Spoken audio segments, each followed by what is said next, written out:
എല്ലാവർക്കും പുതിയൊരു വീഡിയോയിലേക്ക് സ്വാഗതം. ഇന്ന് എക്സ്പ്ലെയിൻ ചെയ്യാൻ പോകുന്നത് പ്രശാന്ത് നീൽ, പ്രഭാസ്, പൃഥ്വിരാജ് കൂട്ടുകെട്ടിൽ പുറത്തിറങ്ങിയ സലാർ പാർട്ട് 1 സീസ് ഫയർ എന്ന സിനിമയുടെ കഥയാണ്. ഖാൻസാർ എന്ന ആർക്കും തോൽപ്പിക്കാൻ പറ്റാത്ത ശക്തരായ ഗോത്രവർഗ്ഗക്കാരുള്ള പ്രദേശത്തിന് രണ്ട് സുഹൃത്തുക്കൾ ശത്രുക്കളായി മാറുമ്പോൾ എന്തായിരിക്കും സംഭവിക്കാൻ പോകുന്നത് എന്നാണ് സിനിമയിൽ കാണിക്കുന്നത്. ഇനി നമുക്ക് വീഡിയോയിലേക്ക് കടക്കാം.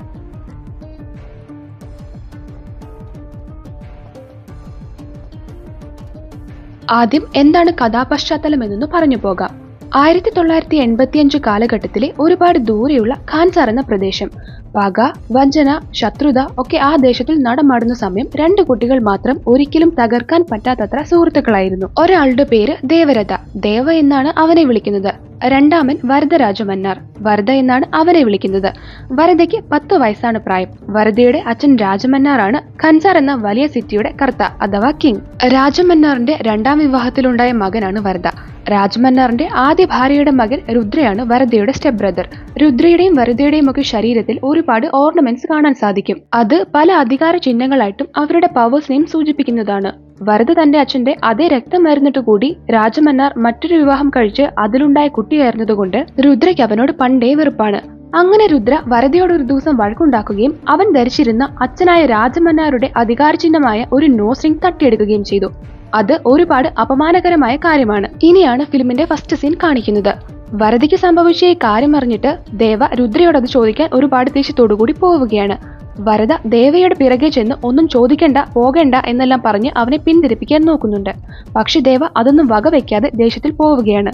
തന്റെ സുഹൃത്തിന് വിഷമം വരുന്നതൊന്നും സംഭവിക്കാൻ ദേവ സമ്മതിക്കില്ല. അങ്ങനെ ദേവ രുദ്രയുടെ അടുത്ത് ചെന്ന് നോസ് റിംഗ് തിരികെ വരദയ്ക്ക് കൊടുക്കാൻ വേണ്ടിയിട്ട് പറയും. പക്ഷെ രുദ്ര അതിന് തയ്യാറാകാതെ അവരെ കളിയാക്കാനായിട്ട് തുടങ്ങും. രുദ്ര പറയും, എന്റെ അച്ഛന്റെ രക്തമാണെന്ന് പറഞ്ഞ് നീ ഈ നോസ് റിംഗ് വെറുതെ ഇട്ടുകൊണ്ട് നടക്കണ്ട, നീ ഇത് നേടിയെടുക്കണമെന്ന്. അതിനുവേണ്ടി എന്താണ് ചെയ്യേണ്ടതെന്ന് ദേവ ചോദിക്കുമ്പോൾ രുദ്ര ഒരു ശക്തനായ ഗുസ്തിക്കാരനെ കാണിച്ചുകൊണ്ട് പറയും, അയാളെ ഇന്നുവരെയും തോൽപ്പിക്കാൻ ആരെക്കൊണ്ടും കഴിഞ്ഞിട്ടില്ല. അയാളെ തോൽപ്പിക്കുകയാണെങ്കിൽ നോസ് റിംഗ് നിനക്ക് തിരികെ നൽകാം സ്റ്റെപ്പ് ബ്രദർ എന്ന് കളിയാക്കി പറയും. ഇത് കേട്ട് ഷോക്കായി വരദ ചോദിക്കും, ദേവയ്ക്ക് എങ്ങനെ അയാളെ തോൽപ്പിക്കാൻ സാധിക്കുമെന്ന്. പക്ഷേ രുദ്ര പറഞ്ഞ കാര്യം കേട്ട ഉടനെ തന്നെ ദേവ നല്ല ദേഷ്യത്തോടെ ആ ഗുസ്തിക്കാരന്റെ അടുത്തേക്ക് പോരിന് ചെല്ലും. വരദ അവസാനമായി രുദ്രയോട് പറയും, നീ തെറ്റാണ് ചെയ്യുന്നത്, നിനക്ക് അവൻ ആരാണെന്നറിയില്ല, അവനൊരു ഭ്രാന്തനാണ്, അവൻ എന്തെങ്കിലും ചെയ്യുന്നതിന് മുന്നേ തന്നെ നോസ് റിംഗ് തിരികെ തന്നോളൂ എന്ന്. രുദ്ര പക്ഷേ അതിന് തയ്യാറാകില്ല. ദേവ അപ്പോഴേക്ക് ഫൈറ്റിന് തയ്യാറാകും. ഇത് കണ്ട് വരദ തടയാൻ ചെല്ലുകയാണ്. ദേവ അങ്ങനെ ഫൈറ്റിന് പോകുന്ന ടൈമിൽ ഒരു വലിയ ഇലക്ട്രിക് വയർ കട്ട് ചെയ്ത് വെച്ച് എന്തോ ഒരു പ്ലാൻ ചെയ്തു വെച്ചിട്ടുണ്ടായിരുന്നു. അങ്ങനെ ദേവ മനഃപൂർവ്വം ആ ഇലക്ട്രിസിറ്റി ഉള്ള വയറിൽ പിടിക്കുകയും ഫൈറ്റർ അടിക്കാൻ വരികയും ഒന്നിച്ചായിരുന്നു. രണ്ടുപേരും അത് ശക്തിയായ ഇലക്ട്രിക് ഷോക്ക് ഏറ്റ് തെറിച്ചു പോകും. അങ്ങനെ ആദ്യമായിട്ടാണ് ആ ഫൈറ്റർ നിലം പരിശാവുന്നത്. പക്ഷെ ദേവയുടെയും ബോധം നഷ്ടമായി വായിലൂടെ രക്തം വരും. എങ്കിലും അവൻ തിരികെ ബോധത്തിലേക്ക് വരും. ആ ഇലക്ട്രിക് ഷോക്ക് ഏറ്റത് വഴി അവന്റെ ഇടത്തെ കയ്യിൽ ഒരു മിന്നലിന്റെ പോലെ പാടും വരുന്നുണ്ട്. ഫൈറ്റർ തോറ്റുപോയത് കണ്ട് രുദ്രയും ചുറ്റും കൂടി നിന്നവരും ഞെട്ടും. നോസ് റിംഗ് വരദയ്ക്ക് തിരികെ കൊടുക്കാൻ ദേവ ആവശ്യപ്പെടും. ഭയന്നുപോയ രുദ്ര അത് ദേവയെ ഏൽപ്പിക്കുകയും ദേവ അത് വരദയെ അണിയിക്കുകയും ചെയ്യും. കൂടാതെ ഇനി ഒരിക്കലും വരദയുടെ നോസ് റിംഗ് എടുക്കാൻ വരരുതെന്ന് വാൺ ചെയ്യുകയും ചെയ്യുന്നുണ്ട്. അങ്ങനെ ദേവയും വരദയും അവിടെ നിന്നും പോകുന്നത് കാണിച്ചുകൊണ്ട് ആ സീൻ കട്ടാവുകയാണ്. അത് കഴിഞ്ഞ് അടുത്ത സീനിൽ ദേവ ഒരുപാട് ഭയത്തോടു കൂടി സ്വന്തം അമ്മയെ വീടിനകത്താക്കിയിട്ട് വീട് പുറത്തുനിന്നും പൂട്ടി ആരും കയറാതിരിക്കാൻ ഒരുപാട് ആണികൾ അടിച്ചു വെച്ചുകൊണ്ടിരിക്കുന്നതാണ് കാണിക്കുന്നത്. അമ്മയെ ആരോ ഉപദ്രവിക്കാൻ വരുന്നത് കൊണ്ടാണ് അവൻ അങ്ങനെ ചെയ്യുന്നത്. അത് എന്തിനാണെന്ന് ഒന്നും കാണിക്കുന്നില്ല. പക്ഷേ അവന്റെ ശ്രമങ്ങളെല്ലാം വിഫലമാക്കിക്കൊണ്ട് കുറെ ആളുകൾ ഗേറ്റൊക്കെ തകർത്ത് അകത്തു കയറി ദേവയെ പിടിച്ചു വെച്ചതിനു ശേഷം വീടിന്റെ കതകൊക്കെ ഇടിച്ചു പൊളിച്ച് അമ്മയെ മാനഭംഗപ്പെടുത്താനായിട്ട് തയ്യാറാകും. അമ്മ ഒരുപാട് പേടിച്ചിരിക്കുകയാണ്. അങ്ങനെ ദേവ ഒന്നും ചെയ്യാനാവാതെ ഇരിക്കുമ്പോൾ വരദ ഒരു കാറിൽ അവിടേക്ക് വരും. വരദയെ കണ്ട് എല്ലാവരും പേടിച്ച് ഭയഭക്തി ബഹുമാനത്തോടെ നിൽക്കും. അമ്മയും ദേവയെയും വെറുതെ വിടാൻ വരദ പറയും. അപ്പോൾ ആ കൂട്ടത്തിന്റെ ഹെഡ് പറയും, ഇത് നിന്റെ അച്ഛൻ തന്നെ ഉണ്ടാക്കിയ നിയമമാണ്, അത് പാലിച്ചില്ലെങ്കിൽ വലിയ പ്രശ്നമാകുമെന്ന്. അപ്പോൾ വരദ സുഹൃത്തിനെ രക്ഷിക്കാൻ വേണ്ടിയിട്ട് മറ്റു വഴികളില്ലാത്തത് കൊണ്ട് തന്റെ കയ്യിൽ കിടന്നിരുന്ന കാപ്പുകളിൽ ഏറ്റവും വലിപ്പമുള്ളതും കട്ടിയുള്ളതുമായ ഒരെണ്ണം ഹെഡിന് നീട്ടിക്കൊണ്ട് പറയും, അവരെ വെറുതെ വിടുകയാണെങ്കിൽ ഞാൻ എന്റെ ടെറിട്ടറി നിനക്ക് നൽകാമെന്ന്. ഇത് കേട്ട് അയാൾ ഞെട്ടി പോവുകയാണ്. വരദയുടെ കയ്യിൽ കിടന്ന ആ കാപ്പ് ഖാൻസാറിലെ ബർഖത്ത് എന്ന ഒരു വലിയ ടെറിട്ടറിയുടെ കൺട്രോളിന്റെ സിംബലായിരുന്നു. മന്നാർ വിഭാഗത്തിന്റെ കയ്യിലുള്ള ടെറിട്ടറികളിൽ ഏറ്റവും വലുത് അതാണ്. അത് സാക്രിഫൈസ് ചെയ്യാൻ വേണ്ടിയിട്ടാണ് വരദ തയ്യാറായത്. ആ വന്ന ഹെഡിന് ആ ബ്രേസ്ലെറ്റ് കിട്ടുന്നതായിരുന്നു മുഖ്യം. അയാൾ അത് വാങ്ങി വരദയുടെ അധികാരം പിടിച്ചെടുക്കുകയും ദേവയും അമ്മയും വെറുതെ വിടുകയും ചെയ്തു. വിഷമിച്ചിരിക്കുന്ന ദേവയുടെ അടുത്ത് ചെന്ന് വരദ പറയും, ഞാനുണ്ടല്ലോ, നിങ്ങൾക്ക് ഒന്നും സംഭവിക്കില്ല എന്ന്. എന്നിട്ട് ഇനി നിങ്ങൾ ഇവിടെ നിന്നാൽ ആപത്താണ്, അതുകൊണ്ട് മറ്റെവിടേക്കെങ്കിലും പോകണമെന്ന് വരദ പറയും. അങ്ങനെ ഒരിക്കലും പിരിക്കാൻ പറ്റാത്ത അവർക്ക് രണ്ടുപേർക്കും പിരിയേണ്ടതായി വരും. ഖാൻസാറിന്റെ ഗേറ്റ് കടന്നപ്പോൾ അമ്മ ദേവയോട് ഇനി ഇവിടേക്ക് ഒരിക്കലും മടങ്ങി വരില്ല എന്ന് പ്രോമിസ് നൽകാൻ പറയുന്നുണ്ട്. പക്ഷേ അവൻ സത്യം നൽകാതെ നേരെ വരദയുടെ അടുത്ത് ചെന്ന് പറയും, നിനക്ക് വേണ്ടി ഞാൻ വേട്ടയാടാനും തയ്യാറാണ്, വേട്ടയാടപ്പെടാനും തയ്യാറാണ് എന്ന്. നീ വിളിക്കുമ്പോൾ അപ്പോൾ തന്നെ ഞാൻ തിരികെ ഇവിടേക്ക് വരുമെന്ന് വാക്ക് കൊടുത്തിട്ട് ദേവ അവിടെ നിന്നും തിരിഞ്ഞു നടക്കും. ഇത് കണ്ട് അമ്മയ്ക്ക് ഒരുപാട് പേടിയും വിഷമവും ആകുന്നുണ്ട്. വരദയ്ക്കൊപ്പം ബാബ എന്ന് വിളിക്കുന്ന ഒരു വയോധികനുണ്ടായിരുന്നു. ദേവ ഇങ്ങനെ നടന്നു പോകുന്നത് കാണുമ്പോൾ അദ്ദേഹം വരദയോട് പറയും, നിനക്കൊരു കാര്യം ഓർമ്മയുണ്ടോ? കുട്ടിക്കാലത്ത് ഞാനൊരു കഥ പറഞ്ഞു തരുമായിരുന്നു. പേർഷ്യയുടെ സുൽത്താന് എത്ര വലിയ പ്രശ്നം വന്നിട്ടുണ്ടെങ്കിലും അത് തന്റെ സമർത്ഥരായ സേനയോട് പറയാതെ ഒരാളോട് മാത്രമാണ് പറഞ്ഞിരുന്നത്. സുൽത്താൻ എന്ത് പറഞ്ഞാലും അയാൾ കൊണ്ടുവന്ന് സുൽത്താന് കൊടുക്കുമായിരുന്നു. സുൽത്താൻ എന്ത് വേണ്ടെന്ന് പറയുന്നു അത് ഇല്ലാതാക്കുകയും ചെയ്യുമായിരുന്നു.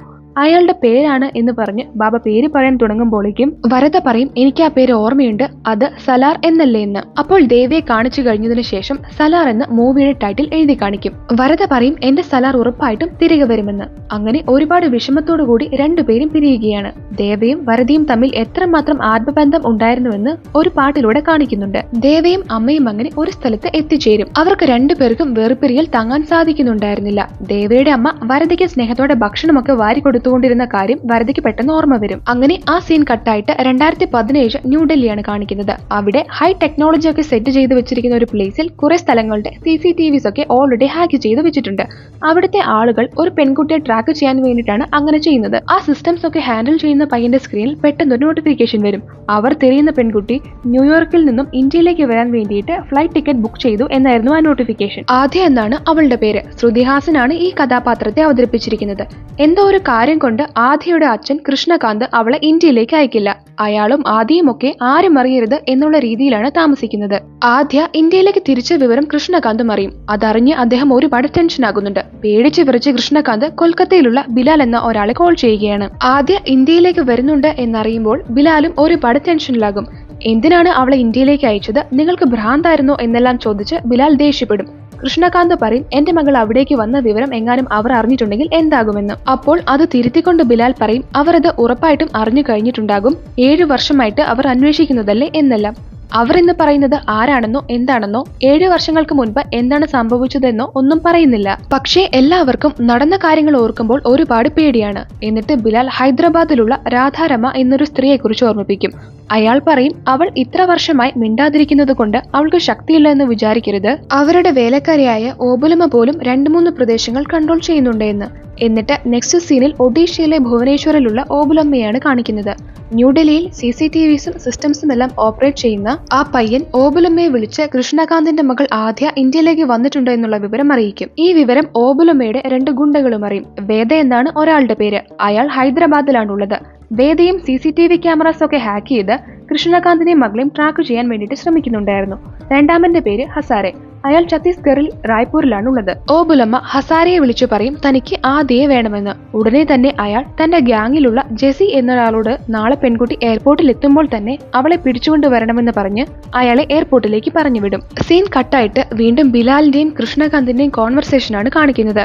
ബിലാൽ പറയും, 7 വർഷങ്ങൾക്ക് മുൻപ് നീ അവരോട് ചെയ്തതിന്റെ പ്രതികാരം അവർ നിന്റെ മകളോട് തീർക്കുമെന്ന്. അത് കേട്ട് ടെൻഷനായി അയാൾ ബിലാലിനോട് പറയും, നീ എങ്ങനെയെങ്കിലും ഞങ്ങളെ രക്ഷിക്കണം, നിനക്കല്ലേ അവൻ ഇപ്പോൾ എവിടെയാണെന്നുള്ള കാര്യം അറിയാവൂ എന്ന് പറഞ്ഞ് ആരെയോ മെൻഷൻ ചെയ്യുന്നുണ്ട്. കൃഷ്ണകാന്ത് നിനക്ക് നിന്റെ പ്രോമിസ് ഓർമ്മ കാണുമല്ലോ എന്ന് പറഞ്ഞ് കോൾ കട്ട് ചെയ്യും. അത് കഴിഞ്ഞ് ബിലാൽ ചെയ്തുകൊണ്ടിരുന്ന ജോലിയെല്ലാം മതിയാക്കി ആരും കാണാതെ ഒളിപ്പിച്ചു വെച്ച മറ്റൊരു ഫോൺ എടുത്ത് ആരെയോ കോൾ ചെയ്യും. ആ കോൾ അറ്റൻഡ് ചെയ്ത ആളോട് ബിലാൽ പറയും, പ്രോമിസ് പൂർത്തിയാക്കാനുള്ള ടൈം ആയി എന്ന്. ഒരാളെ നിന്റെ അടുത്തേക്ക് കൊണ്ടുവരാനുണ്ടെന്ന് അയാൾ പറയും. ആ സീൻ കട്ടായിട്ട് ആദ്യ എയർപോർട്ടിൽ വരുന്നതാണ് കാണിക്കുന്നത്. അവളെ പിടിച്ചുകൊണ്ടു പോകാൻ വേണ്ടിയിട്ട് ജെസിയും ആളുകളും ഓൾറെഡി വണ്ടികളും കൊണ്ട് നിൽക്കുകയാണ്. ബിലാൽ താൻ ഉണ്ടാക്കിയ പ്ലാൻ പ്രകാരം ആരും കാണാതെ ആ ഗുണ്ടകളുടെ വാഹനങ്ങളുടെ ടയറിൽ ചെറിയ എക്സ്പ്ലോസീവ്സ് സെറ്റ് ചെയ്യും. അങ്ങനെ ആദ്യ എയർപോർട്ടിൽ വന്നിറങ്ങി ഒരു ടാക്സിയിൽ കയറി പോകും. ജെസിയും ടീമും കൂടി അവളെ ഫോളോ ചെയ്തും പോകുന്നുണ്ട്. ജെസിയുടെ വാഹനങ്ങളുടെ ഇടയിൽ ഒരു ടെമ്പോ ഉണ്ടായിരുന്നു. ബിലാൽ അത് ഓടിച്ചിരുന്ന ആളെ ആക്രമിച്ച് ബോധം കെടുത്തി മറ്റാരും കാണാതെ ഒരു മാസ്ക് ഒക്കെ ധരിച്ച് അതിന്റെ ഡ്രൈവിംഗ് സീറ്റിൽ കയറിയിരിക്കും. ജെസിയും ആളുകളും ആദ്യ ഒരു ടാക്സി പട്ടാപ്പകൽ ഒരുപാട് ആളുകളുള്ള റോഡിൽ വെച്ച് തടഞ്ഞ് ഡ്രൈവറിനെയും ഷൂട്ട് ചെയ്ത് കൊന്ന് അവളെ ബലമായി പിടിച്ച് ടെമ്പോയിൽ കയറ്റി കെട്ടിയിടും. ഇതെല്ലാം കണ്ട് ഒന്നും മനസ്സിലാകാതെ നടുങ്ങിയിരിക്കുകയാണ് ആദ്യ. അങ്ങനെ പോയിക്കൊണ്ടിരിക്കുമ്പോൾ തക്ക സമയത്തിന് ബിലാൽ മറ്റു കാറുകളിൽ വെച്ച എക്സ്പ്ലോസീവ്സ് പൊട്ടിച്ച് അതിന്റെ എല്ലാം ടയേഴ്സ് നശിപ്പിക്കുകയും ആദ്യമായി ജെസിൽ നിന്നും രക്ഷപ്പെട്ട് മറ്റൊരു വഴി കടന്നു കളയുകയും ചെയ്യും. ബിലാൽ വണ്ടിയുമായി CCTVകൾ ഒന്നുമില്ലാത്ത ഒരിടത്തേക്ക് ചെല്ലും. എന്നിട്ട് ആദ്യം അഴിച്ചുവിട്ടിട്ട് അവളുടെ അച്ഛനെ കോളിൽ കണക്ട് ചെയ്ത് കൊടുക്കും. കൃഷ്ണകാന്ത് പറയും, നിന്റെ മുന്നിൽ നിൽക്കുന്ന ആൾ പറയുന്ന കാര്യങ്ങളെല്ലാം കേൾക്കണം. നിന്നെ ഞാൻ അവിടെ നിന്നും എങ്ങനെയെങ്കിലും രക്ഷിച്ചെടുക്കും. പക്ഷെ നീ ഇനി എന്നെ ഇങ്ങോട്ടേക്ക് തിരികെ വിളിക്കല്ലേ എന്ന് വളരെ ധൃതിപ്പെട്ട് പറഞ്ഞ് അയാൾ കോൾ കട്ട് ചെയ്യും. ആദിയുടെ കയ്യിൽ അവൾ ഭദ്രമായിട്ട് ഒരു ബാഗും വെച്ചിട്ടുണ്ടായിരുന്നു. ബിലാൽ അവളോട് പറയും, നീ ഇവിടേക്ക് വരാനേ പാടില്ലായിരുന്നു. ഇവിടെ എന്താണ് നടക്കുന്നതെന്ന് നിനക്ക് പറഞ്ഞാൽ മനസ്സിലാവില്ല. ഈ ഒരു അവസ്ഥയിൽ നിന്നെ രക്ഷിക്കാൻ ഒരാൾക്കേ പറ്റൂ, അതാണ് അമ്മ എന്ന്. ആ സീൻ അവിടെ കട്ടായിട്ട് ആസാമിലെ ടിൻസുക്കി എന്ന സ്ഥലമാണ് കാണിക്കുന്നത്. അതൊരു മൈനിങ് ഏരിയ ആണ്. അവിടെ ഒരു വീട്ടിലേക്കാണ് ആദ്യം ബിലാൽ കൂട്ടിക്കൊണ്ടു ചെന്നത്. ഒരു അമ്മ അവിടെ തുണി തയ്ച്ചുകൊണ്ടിരിക്കുകയാണ്. അത് മറ്റാരുമല്ല, ദേവയുടെ അമ്മയാണ്. അവിടുത്തെ ആളുകളുടെ കുട്ടികൾക്ക് വേണ്ടി നടത്തുന്ന സ്കൂളിലെ പ്രിൻസിപ്പാളാണ് അവർ. ബിലാൽ ഓൾറെഡി ആദിയോട് അമ്മയെ എങ്ങനെയെങ്കിലും പറഞ്ഞ് നീ കൺവിൻസ് ചെയ്യണം, പക്ഷെ ഒരിക്കലും നീ ആരാണെന്ന് അമ്മ അറിയാൻ പാടില്ല എന്നെല്ലാം പറഞ്ഞാണ് അവളെ അമ്മയുടെ അടുത്തേക്ക് അയാൾ പറഞ്ഞു വിട്ടിരിക്കുന്നത്. ദിവ്യ എന്ന ഫേക്ക് നെയിം ഒക്കെ വെച്ച് കുട്ടികളെ ഇംഗ്ലീഷ് പഠിപ്പിക്കാൻ വന്നതാണ് എന്ന രീതിയിൽ അവൾ അമ്മയോട് സംസാരിക്കും. ആദ്യം അമ്മ ആദ്യം അവിടെ നിർത്താൻ സമ്മതിക്കില്ലെങ്കിലും പിന്നീട് ആദ്യം അമ്മയെ പറഞ്ഞ് കൺവിൻസ് ചെയ്യും. അമ്മ പറയും, നിന്നെയും നിന്റെ രീതികളും കുട്ടികൾക്കാണ് ഇഷ്ടമാവേണ്ടത്. നിങ്ങളുടെ പക്കൽ 3 ദിവസത്തെ സമയം ഞാൻ തരാം. അത്ര ടൈം കൊണ്ട് കുട്ടികളെ നിങ്ങൾക്ക് ഇഷ്ടമായില്ലെങ്കിൽ നീ സ്വയം ഇവിടെ നിന്ന് പോകേണ്ടി വരുമെന്ന്. ആദ്യം അതിന് സമ്മതിക്കുകയും ചെയ്യും. ചെറിയ കുട്ടികളല്ലേ, അവരെ എങ്ങനെയെങ്കിലും ഇഷ്ടപ്പെടുത്തിയെടുക്കാം എന്നായിരുന്നു ആദ്യയുടെ മനസ്സിൽ. പക്ഷെ അപ്പോൾ അമ്മ പറയും, കുട്ടികളെന്ന് വെച്ചാൽ ഉരുക്കിയ ഇരുമ്പ് പോലെയാണ്. ശരിയായിട്ടുള്ള മോൾഡിൽ ഒഴിച്ചാൽ അത് എല്ലാവർക്കും പ്രകാശം പരത്തുന്ന വിളക്കാകും. ഒരുപക്ഷെ തെറ്റായിട്ടുള്ള മോൾഡിലാണ് ഒഴിക്കുന്നതെങ്കിൽ അത് രക്തം ചിന്തുന്ന വാളായിട്ട് മാറുമെന്ന്. അമ്മ ഇങ്ങനെ എന്തോ അർത്ഥം വെച്ചാണ് സംസാരിക്കുന്നത്. കാരണം കഴിഞ്ഞുപോയ എന്തോ ഒരു സംഭവം അവരുടെ മനസ്സിലൂടെ മിന്നിമറയുന്നുണ്ട്. അവരുടെ മകനെ കുറിച്ചും അവർ ഓർക്കും. അപ്പോഴാണ് അവരുടെ മകൻ ദേവ അവിടേക്ക് വരുന്നത്. പ്രഭാസ് ആണ് ദേവ എന്ന കഥാപാത്രത്തെ അവതരിപ്പിച്ചിരിക്കുന്നത്. അയാൾ അവിടെ മെക്കാനിക്കായിട്ടാണ് ജോലി ചെയ്യുന്നത്. ആദ്യം രക്ഷിക്കാനായി ബിലാൽ കോണ്ടാക്ട് ചെയ്തതും ദേവയെ തന്നെയായിരുന്നു. അടുത്ത സീനിൽ ആദ്യം രക്ഷപ്പെട്ട വിവരം ജെസ്സി ഹസാരിയെ വിളിച്ചറിയിക്കും. അയാൾക്ക് അത് കേട്ടിട്ട് കാലി കയറും. അത് കഴിഞ്ഞ് രാധാരമയെയാണ് കാണിക്കുന്നത്. അവർ കഴിഞ്ഞ കുറച്ച് ദിവസങ്ങളായി ഫുഡൊന്നും കഴിക്കുന്നില്ല. എനിക്ക് അയാളെ വേണമെന്ന് ഇങ്ങനെ റിപ്പീറ്റ് ചെയ്ത് ഒരുപാട് ദേഷ്യത്തിൽ പറഞ്ഞുകൊണ്ടിരിക്കുകയാണ്. അപ്പോൾ ഓബുലമ്മ ഒരു പാത്രത്തിൽ കുറച്ച് ഭക്ഷണവും എടുത്ത് രമയുടെ അടുത്ത് ചെന്ന് പറയും, കൃഷ്ണകാന്ത് അല്ല, പകരം അയാളുടെ മകളാണ് വന്നിരിക്കുന്നത്. പക്ഷെ അവളെ ഇതുവരെ പിടിക്കാൻ സാധിച്ചില്ല. കഴിഞ്ഞ 7 വർഷങ്ങളായി നിങ്ങൾ പ്രതികാരത്തിനായി കാത്തിരിക്കുകയല്ലേ. ഞാൻ അവളെ നിങ്ങളുടെ മുൻപിൽ കൊണ്ടുവരും. അങ്ങനെ പ്രതികാരം ചെയ്യുന്നതിനു വേണ്ടിയിട്ട് നിങ്ങൾ ആരോഗ്യത്തോടെ ജീവിച്ചിരിക്കണമല്ലോ. അതിനുവേണ്ടി കുറച്ച് ഭക്ഷണം കഴിക്കുമെന്ന് പറഞ്ഞ് ഫുഡ് കൊടുക്കുമ്പോൾ മാത്രമാണ് രമ ആ ഭക്ഷണം കഴിക്കുന്നത്. പെൺകുട്ടി രക്ഷപ്പെട്ടതുകൊണ്ട് അവൾ ഇന്ത്യയിൽ നിന്നും രക്ഷപ്പെട്ടു പോവാതിരിക്കാൻ വേണ്ടിയിട്ട് അവളുടെ പേരിൽ ഒരു മർഡർ കേസ് ഫയൽ ചെയ്യാൻ വേണ്ടിയിട്ട് ഹസാരെ വിളിച്ചു പറയും. അപ്പോൾ ഓപ്പോസിറ്റ് കോളിൽ ഉണ്ടായിരുന്ന ആൾ ആരുടെ മർഡർ കേസ് ആണെന്ന് ചോദിക്കും. ഈ സമയം ഹസാരയുടെ അടുത്ത് തന്റെ തെറ്റ് പൊറുക്കണമെന്ന് പറഞ്ഞ് ജെസ്സി വന്നു നിൽപ്പുണ്ടായിരുന്നു. അയാൾ പെട്ടെന്ന് തന്നെ ഒരു കൂസലും കൂടാതെ ജെസ്സിയെ കൊന്നുകളയും. എന്നിട്ട് കേസ് ഫയൽ ചെയ്ത് പോലീസിലും എംബസിയിലും അറിയിക്കാൻ വേണ്ടിയിട്ട് പറയും. പക്ഷെ ശത്രുക്കൾ ഇങ്ങനെ ഫേക്ക് കേസ് ഉണ്ടാക്കുമെന്ന് ദേവയ്ക്കും ബിലാലിനും ഓൾറെഡി മനസ്സിലായിട്ടുണ്ടായിരുന്നു. കൂടാതെ ബിലാൽ പറയും, അവർ എപ്പോൾ വേണമെങ്കിലും ട്രാക്ക് ചെയ്ത് ഇവിടെ വരും. ഈ വണ്ടിയും അവർ കണ്ടിട്ടുണ്ട്. അതുകൊണ്ട് എത്രയും വേഗം അത് ഡിസ്മാൻഡിൽ ചെയ്ത് കളയണമെന്ന്. അവർ പ്രതീക്ഷിച്ചതുപോലെ തന്നെ സംഭവിക്കും. വേദയുടെ ആളുകൾ CCTV വഴി ടെമ്പോര ഗോഡൌണിലേക്ക് കയറി പോകുന്നതും പക്ഷെ അവിടെ നിന്ന് തിരിച്ച് ഒരു കാർ ഇറങ്ങി വരുന്നതും കാണും. വേദയ്ക്ക് മനസ്സിലാകും അവർ വാഹനം മാറ്റിയെന്ന്. അപ്പോൾ വേദയുടെ അടുത്തിരുന്ന ആ ടെക്കി ചോദിക്കും, കൃഷ്ണകാന്തിനെയും മോളെയും അന്വേഷിക്കാൻ ഓൾറെഡി ഓബുലമ്മ ഹസാരിയെ ഏൽപ്പിച്ചിട്ടുണ്ടല്ലോ, പിന്നെ നമ്മൾ എന്തിനാണ് അന്വേഷിക്കുന്നത് എന്ന്. അപ്പോൾ അയാൾ പറയും, നമ്മൾ ആ പെണ്ണിനെയോ അവളുടെ അച്ഛനെയോ അല്ല അന്വേഷിക്കുന്നത്. കഴിഞ്ഞ 7 വർഷമായി അവരെയാണ് ഞങ്ങൾ അന്വേഷിക്കുന്നത് എന്ന് പറഞ്ഞ് ആരെയോ മെൻഷൻ ചെയ്യും. അയാളും ആ പെൺകുട്ടിയും തമ്മിൽ എന്താണ് ബന്ധമെന്ന് ചോദിക്കുമ്പോൾ വേദ പറയും, ബന്ധമുണ്ട്. ആ പെണ്ണ് എവിടെയാണോ അവിടെ അവനും ഉണ്ടാകേണ്ടതായിട്ടുണ്ടെന്ന്. അവർ അന്വേഷിക്കുന്നത് മറ്റാരെയുമല്ല, ദേവയെ തന്നെയാണ്. അടുത്ത സീനിൽ ആദ്യ സ്കൂളിൽ പോകാൻ ഇറങ്ങുകയാണ്. പക്ഷെ മഹാവികൃതികളായ സ്കൂളിലെ കുട്ടികൾ അവളുടെ റൂം പുറത്തുനിന്ന് പൂട്ടിക്കളഞ്ഞു. എങ്ങനെയോ കഥകൊക്കെ തുറന്ന് ലേറ്റായാണ് അവൾ സ്കൂളിലേക്ക് എത്തിയത്. കുട്ടികളാകട്ടെ പൂട്ടിയിട്ടിട്ടും ടീച്ചർ എങ്ങനെ സ്കൂളിൽ വന്നു എന്നോർത്ത് വിഷമത്തിലാണ്. പ്രിൻസിപ്പളായ ദേവയുടെ അമ്മ പിയൂണായ ചന്ദ്രനോട് ആദ്യക്ക് സിലബസും ക്ലാസ് റൂമും ഒക്കെ കാണിച്ചു കൊടുക്കാൻ പറയും. പ്രിൻസിപ്പാൾ അവിടെ നിന്ന് പോയ ഉടനെ തന്നെ കുട്ടികളെല്ലാവരും ഹിറ്റ്ലർ പുറത്തേക്ക് പോയി എന്ന് പറഞ്ഞ് പുറത്തിറങ്ങി കളിച്ചു നടക്കാനായി തുടങ്ങും. കുട്ടികളെ ക്ലാസ്സിൽ തിരിച്ചു കയറ്റി അടക്കിയിരുത്താൻ എത്ര നോക്കിയിട്ടും ആദ്യക്ക് പറ്റിയില്ല. കാരണം അവർ അത്രത്തോളം വികൃതി കുട്ടികളായിരുന്നു. അങ്ങനെ അവസാനം ഒരു തരത്തിൽ എല്ലാ കുട്ടികളെയും വലിച്ചുകൊണ്ടുവന്ന് ക്ലാസ്സിൽ കയറ്റി ഒന്ന് ദീർഘശ്വാസം എടുത്തപ്പോഴേക്കും ബെല്ലടിക്കുകയും ചെയ്തു. ആദ്യ കുട്ടികളെ കൊണ്ട് ആകെ പടമെടുത്തുപോയി. അവിടുത്തെ കുട്ടികൾക്കോ മാതാപിതാക്കൾക്കോ സ്കൂളിൽ പോകുന്നത് ഒട്ടും താല്പര്യമില്ല. പക്ഷെ എല്ലാവർക്കും അമ്മയെ പേടിയാണ്. അവർ സ്ട്രിക്റ്റ് ആയിട്ട് പറയുന്നത് കൊണ്ടാണ് കുട്ടികൾ സ്കൂളിൽ തന്നെ വരുന്നത്. ആദ്യയോട് പിയൂൺ ചന്ദ്രൻ പറയും, അമ്മയെ കണ്ടാൽ ദുഷ്ടാണെന്നല്ലേ വിചാരിക്കൂ, ഞാനും അങ്ങനെയാണ് ആദ്യം വിചാരിച്ചത്. പക്ഷേ ഇവിടുത്തെ പകുതിയിൽ കൂടുതൽ ആളുകളും ഇവിടുത്തെ ഖനികളിൽ തന്നെയാണ് ജോലി ചെയ്യുന്നത്. അവരുടെ കുട്ടികളും മൈനുകളിൽ കൂലിക്ക് വേല ചെയ്യുന്നുണ്ട്. 3-4 വർഷം മുൻപ് ഈ അമ്മ ഇവിടേക്ക് വരികയും ആളുകളെ കൺവിൻസ് ചെയ്ത് സ്കൂൾ റെനോവേറ്റ് ചെയ്തെടുത്ത് അന്ന് മുതൽ കുട്ടികളെ പഠിപ്പിക്കാൻ തുടങ്ങിയതുമാണെന്ന് ചന്ദ്രൻ പറയും. അത് കഴിഞ്ഞ് ദേവയെക്കുറിച്ച് പറയുകയാണ്.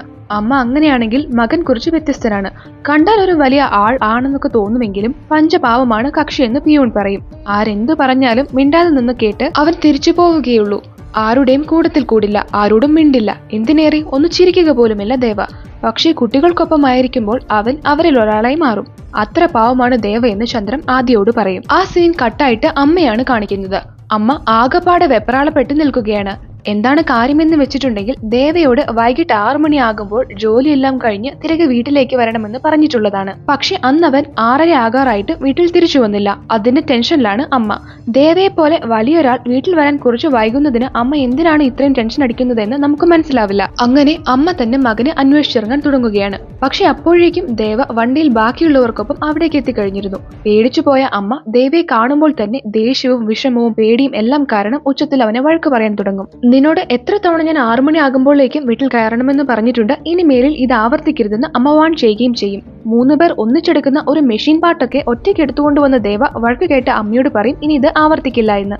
എന്തിനാണ് അവൻ എങ്ങനെ കൺട്രോൾ ചെയ്യുന്നതെന്ന് ആർക്കും മനസ്സിലാവില്ല. വീട്ടിൽ തിരികെ വന്ന ദേവ കൈ കഴുകിക്കൊണ്ടിരിക്കുകയായിരുന്നു. അപ്പോൾ പെട്ടെന്ന് ആ വെള്ളം മുഴുവൻ രക്തമായി മാറി തന്റെ കൈ മുഴുവൻ രക്തത്തിൽ കുളിച്ചതുപോലെ തോന്നുകയാണ് ദേവയ്ക്ക്. അത് കാണുമ്പോൾ പെട്ടെന്ന് പണ്ട് നടന്ന ഏതൊക്കെയോ കാര്യങ്ങൾ ദേവയുടെ മനസ്സിൽ മിന്നിമറിയും. അയാളുടെ മുഖത്തെ നിഷ്കളങ്കതയൊക്കെ പെട്ടെന്ന് ഇല്ലാണ്ടാവും. പാസ്റ്റിൽ എന്തോ വലിയ സംഭവം നടന്നതുപോലെ ഈ സെയിം ഓർമ്മകൾ അമ്മയ്ക്കും വരുന്നുണ്ട്. അതിനുശേഷം കുറച്ചു കഴിഞ്ഞ് ദേവയുടെ ശ്രദ്ധ മാറുമ്പോൾ കയ്യിലെ രക്തമെല്ലാം പോകുന്നുണ്ട്. അങ്ങനെ അടുത്ത ദിവസം ആദ്യ വീണ്ടും കുട്ടികളെ പഠിപ്പിക്കാനായിട്ട് സ്കൂളിൽ വരും. പക്ഷേ കുട്ടികൾ അവളെ ഒരു തരി പോലും അനുസരിക്കുന്നില്ല. പോരാത്തതിന് അവൾക്ക് അവിടെ നിന്നും രക്ഷപ്പെടാനും സാധിക്കുന്നില്ല. എല്ലാം കൊണ്ടും ആകപ്പാട് ദേഷ്യം വന്ന ആദ്യ കൺട്രോൾ പോയി കുട്ടികളെ വഴക്ക് പറയും. അപ്പോൾ ഇത് കേട്ടുകൊണ്ട് അവിടേക്ക് അമ്മ കയറി വരികയാണ്. എന്നിട്ട് ഇന്ന് ക്ലാസ് എടുക്കേണ്ട, പകരം മാർക്കറ്റിൽ ഒരു അത്യാവശ്യത്തിന് പോകാൻ പറയും. അങ്ങനെ മാർക്കറ്റിൽ പോയ വഴി കുറച്ച് ഗുണ്ടകൾ അവളെ ശല്യപ്പെടുത്തുകയാണ്. ഈ സമയം അവിടേക്ക് ദേവ വന്നിട്ടുണ്ടായിരുന്നു. ദേവയെയും അവർ ഒരുപാട് ഇറിറ്റേറ്റ് ചെയ്യും. ദേവയ്ക്ക് അവരെ ഒന്നും ചെയ്യാൻ പറ്റില്ല എന്ന് ഉറപ്പുള്ളത് കൊണ്ടാണ് അവർ അങ്ങനെ പെരുമാറുന്നത്. അതുപോലെ തന്നെ സംഭവിക്കും. അവൻ പ്രതികരിക്കില്ല. പക്ഷെ ഉള്ളിന്റെ ഉള്ളിൽ നല്ല ദേഷ്യം വന്ന ദേവ തൊട്ടടുത്തുള്ള ഒരു ഇരുമ്പ് പില്ലറിൽ ശക്തിയോടെ പിടിച്ചു നിൽക്കും. അപ്പോഴേക്കും അവിടേക്ക് പോലീസുകാർ വരുന്ന സൗണ്ട് കേട്ട് ഗുണ്ടകൾ ഓടി രക്ഷപ്പെട്ട് കളയും. ആദ്യ ദേവയൊന്ന് രൂക്ഷമായി നോക്കിയിട്ട് അവിടെ നിന്നും പോകും. അങ്ങനെ അത് കഴിഞ്ഞ് ദേവയും തിരികെ പോകാൻ വേണ്ടിയിട്ട് ആ പില്ലറിൽ നിന്ന് കൈയെടുക്കുമ്പോൾ ദേഷ്യം കൺട്രോൾ ചെയ്തു നിന്ന ദേവയുടെ കൈയുടെ പാട് അതിൽ പതിഞ്ഞിട്ടുണ്ട്. സീൻ കട്ടായിട്ട് ഹസാരയാണ് കാണിക്കുന്നത്. ആദ്യം കൊണ്ട് കാർ എവിടെ പോയിട്ടുണ്ടാകുമെന്ന് അവർക്ക് ഒരു പിടിയും കിട്ടില്ല.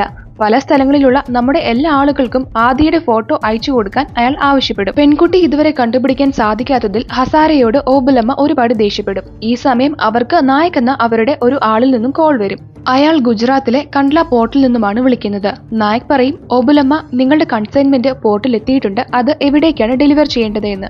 അവർ പറയും, നേപ്പാളിലേക്ക് ഡെലിവർ ചെയ്യാൻ പറഞ്ഞതല്ലേ, ഇനി രണ്ടാമതിനെ കോൾ ചെയ്യരുത്, എന്തു വന്നാലും അത് വേദം നോക്കിക്കൊള്ളുമെന്ന്. നായകിന്റെ ഒപ്പം ഒരു ഫോറിനറും കൂടി കൺസൈൻമെന്റ് അയക്കാൻ വന്നിട്ടുണ്ട്. $100 മില്യൺ ഇത്രയും വലിയ കൺസൈൻമെന്റ് വലിയ സെക്യൂരിറ്റി ഒന്നുമില്ലാതെ റിൻഡ എന്ന ഒരാളാണ് കൊണ്ടുപോകുന്നത്. അയാളാകട്ടെ ഒരു ഇൻട്രസ്റ്റും ഇല്ലാതെ വണ്ടിയിൽ കയറി ഉറങ്ങാൻ കിടന്നിട്ട് ഡ്രൈവറിനോട് പറയും, നേപ്പാൾ എത്തുന്നത് വരെ എന്നെ വിളിക്കരുത് എന്ന്. ഇത് കണ്ടു കഴിയുമ്പോൾ ഫോറിനറിന് ടെൻഷനാകും. ഇയാൾ ഒറ്റയ്ക്ക് ഇതെങ്ങനെ കൊണ്ടുപോകും, കുറച്ചു പേരെ കൂടി അറേഞ്ച് ചെയ്യാൻ വേണ്ടിയിട്ട് പറയും. പക്ഷെ നായക് പറയും, അത് കുഴപ്പമില്ല, അവനിപ്പോൾ ഒരു സീൽ എല്ലാ കൺസൈൻമെന്റിലും വെക്കും, അങ്ങനെ ചെയ്യുമ്പോൾ ഒരു പ്രോബ്ലവും ഉണ്ടാകില്ല എന്ന്. അങ്ങനെ എല്ലാ കൺസൈൻമെന്റ്സിലും ഒരു സീൽ പതിപ്പിക്കും. പക്ഷെ ഫോറിനറിന് അപ്പോഴും സമാധാനമാവില്ല. അവനെ കൊണ്ട് ഈ പോർട്ട് കടന്നു പോകാനെങ്കിലും പറ്റുമോ എന്ന് അയാൾ ചോദിക്കും. അങ്ങനെ കൺസൈൻമെന്റ്സ് എല്ലാം മാറ്റാൻ തുടങ്ങുമ്പോഴേക്കും അവിടേക്ക് വണ്ടികൾ തടയാൻ വേണ്ടിയിട്ട് ഓഫീസേഴ്സ് വരും. ഇത് കണ്ട ആ ഫോറിനർ എല്ലാത്തിനും ഒരു തീരുമാനമായെന്ന് പറയും. അങ്ങനെ വണ്ടിയെല്ലാം പരിശോധിക്കാൻ വേണ്ടി അത് ഓപ്പൺ ആക്കാൻ ഒരു ഓഫീസർ പറയും. പക്ഷെ വണ്ടി ഓപ്പൺ ആക്കി ഉടനെ അതിലുള്ള സീൽ കണ്ട് അയാൾ ഞെട്ടിപ്പോകും. എന്നിട്ട് പേടിച്ചു വിറച്ച് വാതിലടച്ച് വണ്ടി എത്രയും വേഗം കടന്നു പോകാൻ വേണ്ടിയിട്ട് ചെക്ക് പോസ്റ്റ് ഓപ്പൺ ആക്കി കൊടുക്കും. റിൻഡ ആകട്ടെ ഇതൊന്നും മൈൻഡ് ആക്കാതെ കിടന്നുറങ്ങുകയാണ്. ചെക്ക് പോസ്റ്റ് ഓപ്പൺ ചെയ്തു കൊടുത്ത ഓഫീസറിന്റെ അടുത്ത് വന്ന് കൂടെയുള്ള മറ്റൊരു ഓഫീസർ ചോദിക്കും, എന്തിനാണ് അവരെ വിട്ടതെന്ന്. അപ്പോൾ അയാൾ പറയും, നീ ആ സീൽ കണ്ടോ, അത് എവിടെ നിന്നാണെന്ന് നിനക്ക് അറിയാമോ, ആ സ്ഥലത്തിന്റെ പേരെങ്കിലും പറഞ്ഞാൽ അവർ നമ്മളെ കൊന്നുകളയുമെന്ന് പറഞ്ഞ് അയാൾ പേടിക്കും. ഈ സമയം കൊണ്ട് തന്നെ സീൽ ആരോ തടഞ്ഞു എന്ന വിവരം കിട്ടി മേലധികാരികളും മറ്റു ഓഫീസേഴ്സും എല്ലാം ഭയപ്പെടുന്നുണ്ട്. പോർട്ടിലെ ആ ഓഫീസറിന്റെ ഒപ്പമുള്ള ഓഫീസർ പറയും, ഞാൻ ഈ സ്ഥലത്തെക്കുറിച്ച് ചെറുപ്പത്തിൽ കേട്ടിരുന്നു. അവിടെ കുറച്ച് ട്രൈബ്സ് അല്ലേ അധികാരത്തിലുള്ളത്. അവർ പുറത്തുള്ളവരെ അകത്തേക്ക് കയറ്റാതിരിക്കാൻ വേണ്ടിയിട്ട് വലിയ വലിയ മതിലുകൾ പണിഞ്ഞിട്ടുണ്ട്. കൂടാതെ അവരുടെ കയ്യിലാണ് മോസ്റ്റ് അഡ്വാൻസ്ഡ് വെപ്പൺസും ഉള്ളതെന്ന് അയാൾ പറയും. അപ്പോൾ മറ്റു ഓഫീസർ പറയും, ആ സ്ഥലത്തെക്കുറിച്ച് പറയുന്നത് സത്യമാണോ അല്ലയോ എന്ന് എനിക്കറിയില്ല, പക്ഷെ അതിന്റെ പേര് കേൾക്കുമ്പോൾ ഉള്ളിലുണ്ടാകുന്ന ഭയം സത്യമാണ് എന്ന്. അങ്ങനെ കൺസൈൻമെന്റ് അവിടെ നിന്ന് പോയി കഴിഞ്ഞ് നായക് ഫോറിനറിനോട് പറയും, ഇന്ത്യയിലുള്ള ആരെ കൊണ്ടും ആ സീൽ തടയാൻ കഴിയില്ല എന്ന്. അടുത്ത സീനിൽ ആസാമിലെ ടിൻസുക്കിയാണ് കാണിക്കുന്നത്. ദേവയെ കുട്ടികളെല്ലാവരും അവന് വലിയ ഇമോഷൻസോ മറ്റോ ഒന്നുമില്ലാത്തത് കൊണ്ട് കട്ടൌട്ട് എന്നാണ് വിളിക്കുന്നത്. അന്നൊരു കൊച്ചു പെൺകുട്ടിയുടെ പിറന്നാളായിരുന്നു. കേക്ക് ദേവ തന്നെ മുറിക്കണമെന്ന് പറഞ്ഞ് അവൾ ഭയങ്കര വാശിയിലാണ്. ബാക്കി കുട്ടികളും ഒപ്പമുണ്ട്. ആ കുട്ടി കേക്ക് മുറിക്കണ പ്ലാസ്റ്റിക് കത്തി ദേവയുടെ കയ്യിൽ കൊടുത്ത് കേക്ക് മുറിക്കാൻ വേണ്ടിയിട്ട് പറയും. അങ്ങനെ കേക്ക് മുറിക്കാൻ തുടങ്ങിയപ്പോൾ പെട്ടെന്ന് അമ്മ അവിടേക്ക് വന്ന് ഉച്ചത്തിൽ ഷൗട്ട് ചെയ്യും. എന്നിട്ട് വിറച്ചുകൊണ്ട് ദേവയോട് അവന്റെ കയ്യിലുള്ള കത്തി ഇങ്ങ് തരാൻ വേണ്ടി പറയും. ഇത് കണ്ട് എന്തിനാണ് അമ്മ ദേവയുടെ കയ്യിൽ വെറും ഒരു പ്ലാസ്റ്റിക് കത്തിയിരിക്കുന്നതിന് ഇത്രയും ഭയക്കുന്നതെന്നോർത്ത് നിൽക്കുകയാണ് ആദിയും ചന്ദ്രമുമൊക്കെ. അങ്ങനെ ഉച്ചയാകുമ്പോൾ ദേവ ജോലി ചെയ്യുന്നിടത്ത് ഭക്ഷണം എത്തിച്ചു കൊടുക്കാൻ അമ്മ ചന്ദ്രമിനെ അന്വേഷിക്കും. പക്ഷേ അയാൾ അവിടെ ഇല്ലാതിരുന്നത് കൊണ്ട് ആദ്യം വന്നിട്ട് പറയും, ഞാൻ കൊണ്ടുപോയി കൊടുക്കാം, അങ്ങനെയെങ്കിലും എന്നെ കൊണ്ട് ഒരു ഉപകാരം ഉണ്ടാകുമല്ലോ എന്ന്. പക്ഷേ അവൾ ഒരു കറിപ്പാത്രം എടുക്കാൻ മറന്നുപോയിരുന്നു. ഈ സമയം ഹസാരെ തന്റെ ആളുകൾക്ക് ആദിയുടെ ഫോട്ടോ അയക്കുന്നുണ്ട്. അവളെ കഴിഞ്ഞ ദിവസം ശല്യപ്പെടുത്തിയ ആ ഗുണ്ടകൾ ഹസാരയുമായി കണക്റ്റഡ് ആയിരുന്നു. അവർക്കും ആദിയുടെ ഫോട്ടോ കിട്ടും. അവർ ഫോട്ടോ എടുത്ത് നോക്കിയ ഉടനെ തന്നെ അത് ആദിയാണെന്ന് മനസ്സിലായിട്ട് ഈ പെൺകുട്ടി ടിൻസുക്കിയിലുണ്ടെന്ന് ഹസാരയെ വിളിച്ചറിയിക്കും. ആദ്യ ടിൻസുക്കിയിലാണെന്നുള്ള വിവരം വേദയും അറിയും. അവിടെ CCTVs ഒന്നും ഇല്ലാത്തതുകൊണ്ട് ആദിയെ ട്രാക്ക് ചെയ്യാൻ വേദയ്ക്ക് പറ്റില്ല. അപ്പോൾ അയാൾക്ക് മനസ്സിലാകും ഒരു പക്ഷേ താൻ അന്വേഷിക്കുന്ന ദേവയും അവിടെ തന്നെ ഉണ്ടാവുമെന്ന്. ഹസാരെ സെൽഫി എന്ന് പറഞ്ഞ ഒരുത്തിനെയാണ് ടിൻസുക്കിയിലേക്ക് ആദ്യം അന്വേഷിക്കാൻ വിട്ടിരിക്കുന്നത്. അതറിഞ്ഞു വേദ അയാളെ കോൾ ചെയ്തിട്ട് ടിൻസുക്കിയിലെ ഫോട്ടോസ് അയച്ചുകൊണ്ടിരിക്കാൻ പറയും. ദേവയെ അതിലെങ്ങാനും ഉണ്ടാവുമോ എന്നറിയാൻ വേണ്ടിയിട്ടാണ് അയാൾ അങ്ങനെ പറഞ്ഞത്. ആദ്യ കറിപ്പാത്രം എടുക്കാൻ മറന്ന കാര്യം കണ്ടിട്ട് അമ്മ തന്നെ ദേവയ്ക്ക് ആ കറി കൊണ്ടുപോയി കൊടുക്കാൻ വേണ്ടിയിട്ട് പോവുകയാണ്. ആദ്യ ഈ സമയം ദേവയുടെ അടുത്ത് ചെന്ന് ഫുഡ് കൊടുക്കും. എന്നിട്ട് എപ്പോൾ ഇവിടെ നിന്നും പോകാൻ പറ്റുമെന്ന് ചോദിക്കും. എന്നത്തെയും പോലെ അയാൾ ഒരു ഡേ കൂടിയെന്ന് മറുപടി പറയും. അങ്ങനെ അവൾ തിരിച്ചു പോകാൻ തുടങ്ങുമ്പോൾ സെൽഫി അവളുടെ അടുത്ത് വന്ന് അവളെ പിടിച്ചു നിർത്തി ഒരു ഫോട്ടോ എടുക്കും. എന്നിട്ട് ആദ്യം പിടിച്ചു വലിച്ച് തങ്ങളുടെ കൂടെ കൊണ്ടുപോകാൻ തുടങ്ങും. ഇത് കണ്ട് ബിലാൽ ഗുണ്ടകളെ തല്ലാൻ വേണ്ടിയിട്ട് അകലെ നിന്നും ഓടി വരുന്നുണ്ട്. ഒരു പെൺകുട്ടിയെ പിടിച്ചുകൊണ്ടു പോകുന്നത് കണ്ടിട്ടും അവിടെയുള്ള ആരും പേടി കാരണം പ്രതികരിക്കുന്നു കൂടി ഉണ്ടായിരുന്നില്ല. ദേവയും പ്രതികരിച്ചില്ല. ഈ സമയം ദേവയുടെ അമ്മ കറിപ്പാത്രം എടുക്കാൻ മറന്നതിന് ആദ്യം ചീത്ത വിളിച്ചുകൊണ്ട് അങ്ങോട്ടേക്ക് വരികയായിരുന്നു. അമ്മയെ കാണുന്നതോടെ ദേവ തന്റെ കയ്യിലുണ്ടായിരുന്ന സിഗരറ്റൊക്കെ മാറ്റിവെക്കും. അപ്പോഴാണ് ആദ്യം കുറെ പേർ ചേർന്ന് പിടിച്ചുകൊണ്ട് പോകുന്നത് അമ്മ ശ്രദ്ധിക്കുന്നത്. അവര് വെപ്രാളപ്പെട്ട് എന്തിനാണ് അവളെ പിടിച്ചുകൊണ്ട് പോകുന്നത്, അവളെ വിടൂ എന്നൊക്കെ പറഞ്ഞ് അവിടെ ഉണ്ടായിരുന്നവരോട് അവളെ രക്ഷിക്കാൻ യാചിക്കും. ആ അമ്മ അവിടെയുള്ള എല്ലാവരോടും കെഞ്ചുന്നത് കണ്ടിട്ട് അവിടെ ഉണ്ടായിരുന്ന പണിക്കാരിൽ ഒരാൾ അമ്മയോട് പറയും, നിങ്ങളുടെ മകനോട് എന്താ പറയാത്തത്, അവനെന്താ ആണല്ലേ എന്ന്. ഇത് കേൾക്കുന്ന അമ്മ ഒന്ന് ഞെട്ടിപ്പോകുന്നുണ്ട്. ഈ സമയത്താണ് ആദ്യം പിടിച്ചോണ്ട് പോകുന്ന സെൽഫി ദേവയുടെ കാര്യം ഓർക്കുന്നത്. ദേവയുടെ തല വെട്ടിക്കൊണ്ട് ചെല്ലാൻ അയാൾ ആളുകളെ വിടും. ദേവ തന്റെ ദേഷ്യം മുഴുവൻ കൺട്രോൾ ചെയ്ത് നിൽക്കുകയാണ്. കുട്ടികളാണെങ്കിൽ അവന്മാർ കട്ടൌട്ടിനെ ഇപ്പോൾ കൊന്നുകളയുമെന്ന് വിളിച്ചു പറയുന്നുമുണ്ട്. സെൽഫി ആദിക്കൊപ്പം എടുത്ത ഫോട്ടോ വേദയ്ക്ക് അയച്ചു കൊടുത്തിരുന്നു. അയാൾ അത് തന്നെയാണ് പെൺകുട്ടിയെന്ന് ഉറപ്പിക്കും.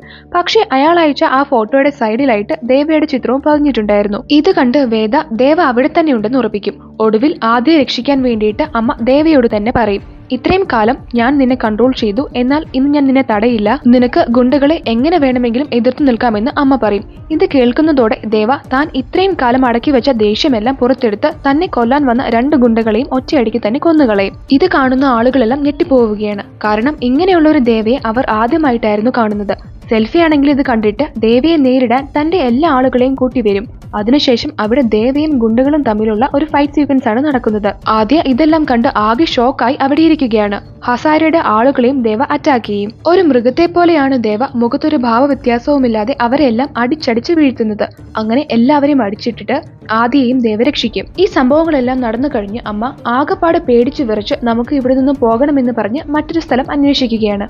അപ്പോൾ അവിടേക്ക് ബിലാൽ ദേവയ്ക്കും ആദിക്കുമൊപ്പം വന്നിട്ട് അമ്മയോട് പറയും, ഈ പെൺകുട്ടി അമ്മയുടെ അടുത്ത് സേഫ് ആയിരിക്കുമെന്ന് വെച്ചാണ് ഇവളെ അമ്മയുടെ അടുത്ത് നുണ പറഞ്ഞു നിർത്തിയതെന്ന്. അപ്പോൾ അമ്മ പറയും, എനിക്കിനി ഒരു കാര്യവും കേൾക്കേണ്ട, ഞാൻ ഇനി എന്റെ മകന്റെ കാര്യം മാത്രമേ നോക്കുകയുള്ളൂ. കഴിഞ്ഞ 7 വർഷമായി ഓരോ ഗ്രാമങ്ങൾ മാറി മാറി ഒളിച്ചു താമസിച്ചു മടുത്തു. അവസാനം ഇവിടെ നിന്നും ഓടേണ്ടി വന്നു എന്ന് അമ്മ കരഞ്ഞുകൊണ്ട് പറയും. ഈ പെണ്ണിനെ ഇവിടെ നിന്ന് കൊണ്ടുപോകാനും അമ്മ ബിലാലിനോട് പറയും. ദേവ ഇതെല്ലാം കേട്ട് തല താഴ്ത്തി നിൽക്കുകയാണ്. അപ്പോൾ ആദ്യ തന്റെ ബാഗിൽ സൂക്ഷിച്ചു വെച്ചിരുന്ന ചിതാഭസ്മം എടുത്ത് ദേവയ്ക്ക് കൊടുത്തിട്ട് പറയും, ഇതെന്റെ അമ്മയാണ്, ഇതിനായാണ് ഞാൻ ഇവിടേക്ക് വന്നത്. അമ്മയുടെ വലിയ വലിയ ആഗ്രഹമായിരുന്നു ഇന്ത്യയിലേക്ക് വരിക എന്നുള്ളത്. പക്ഷെ അതിന് അച്ഛൻ സമ്മതിച്ചില്ല. അമ്മയുടെ ഏറ്റവും അവസാനത്തെ ആഗ്രഹമായിരുന്നു ചിതാഭസ്മം ഇന്ത്യയിൽ ഒഴുക്കുക എന്നുള്ളത്. എനിക്ക് വേണ്ടി അവസാനമായിട്ട് ഈ കാര്യം ഒന്ന് ചെയ്തു തരാമോ എന്ന് ആദ്യ യാചിക്കും. ദേവ ഒരു മടിയും കൂടാതെ അത് തന്റെ കയ്യിൽ വാങ്ങും. ഇത് കണ്ട് ദേവയുടെ അമ്മയ്ക്ക് ദേഷ്യം വരുന്നുണ്ട്. ആദ്യയെ കൂട്ടിക്കൊണ്ടുപോയെന്ന് പറഞ്ഞ് ബിലാലിനൊപ്പം പറഞ്ഞുവിടും. ആദ്യയെ ഇതുവരെ പിടിക്കാൻ പറ്റിയില്ലെന്ന് ഓബുലമ്മ അറിയും.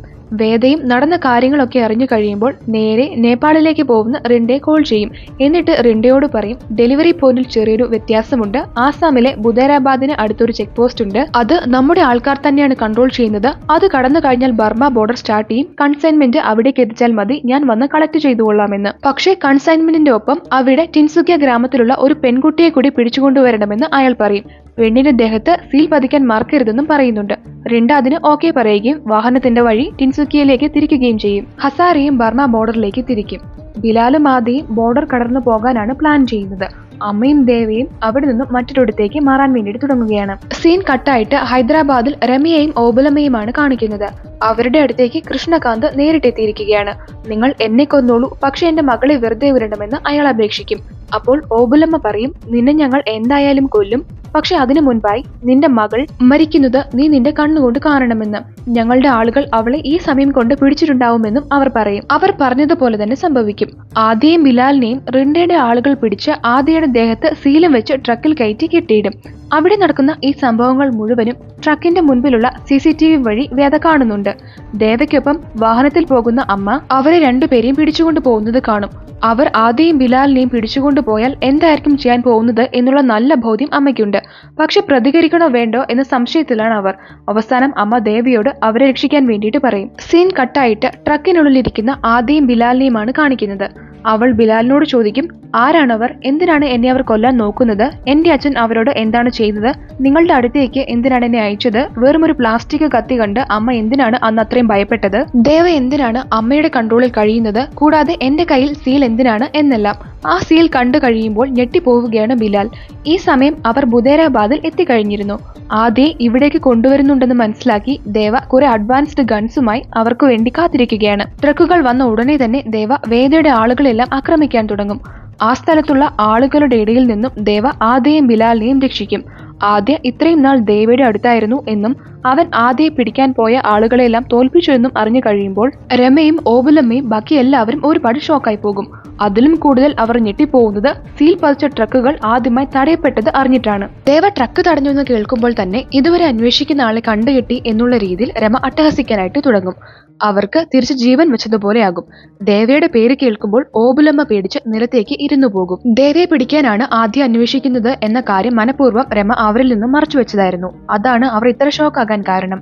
രമ പറയും, ആ സീൽ ആരുടേതാണെന്ന് അറിയാമല്ലോ, അത് തടഞ്ഞാൽ എന്താണ് സംഭവിക്കാൻ പോകുന്നതെന്നും അറിയാമല്ലോ, അത് വരദരാജ മന്നാറിന്റേതാണെന്ന്. നെക്സ്റ്റ് സീനിൽ ദേവ ആളുകളെല്ലാം ഒരു ഭാവവ്യത്യാസവും ഇല്ലാതെ വാളുകൊണ്ട് അരിഞ്ഞു വീഴ്ത്തുന്നത് കണ്ട് സ്തംഭിച്ചു നിൽക്കുകയാണ് ആദ്യ.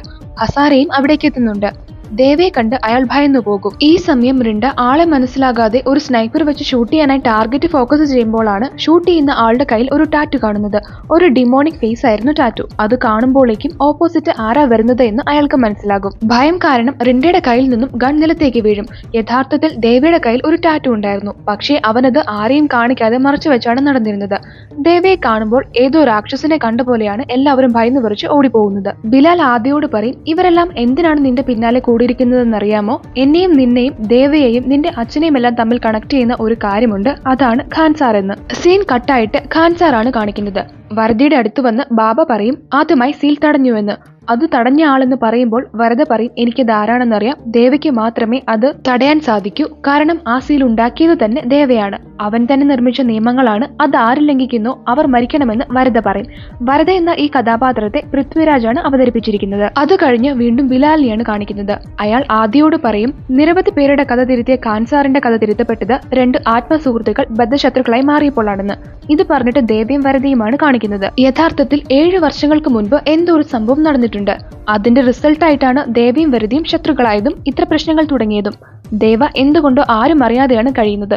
അപ്പോൾ ശത്രുക്കളായ അവർ രണ്ടുപേരെയും നേർക്കുനേർ വരുത്താൻ രമ ഒരുക്കിയ തന്ത്രമാണ് ആദ്യയെ പിടിക്കുന്നതും അവളുടെ മേൽ സീൽ വെച്ച് സീലുള്ള ട്രക്കിൽ കയറ്റിയതും. ഈ കാര്യം അറിഞ്ഞാൽ ദേവ ആ സീൽ തടയും എന്നുള്ളതുമെല്ലാം.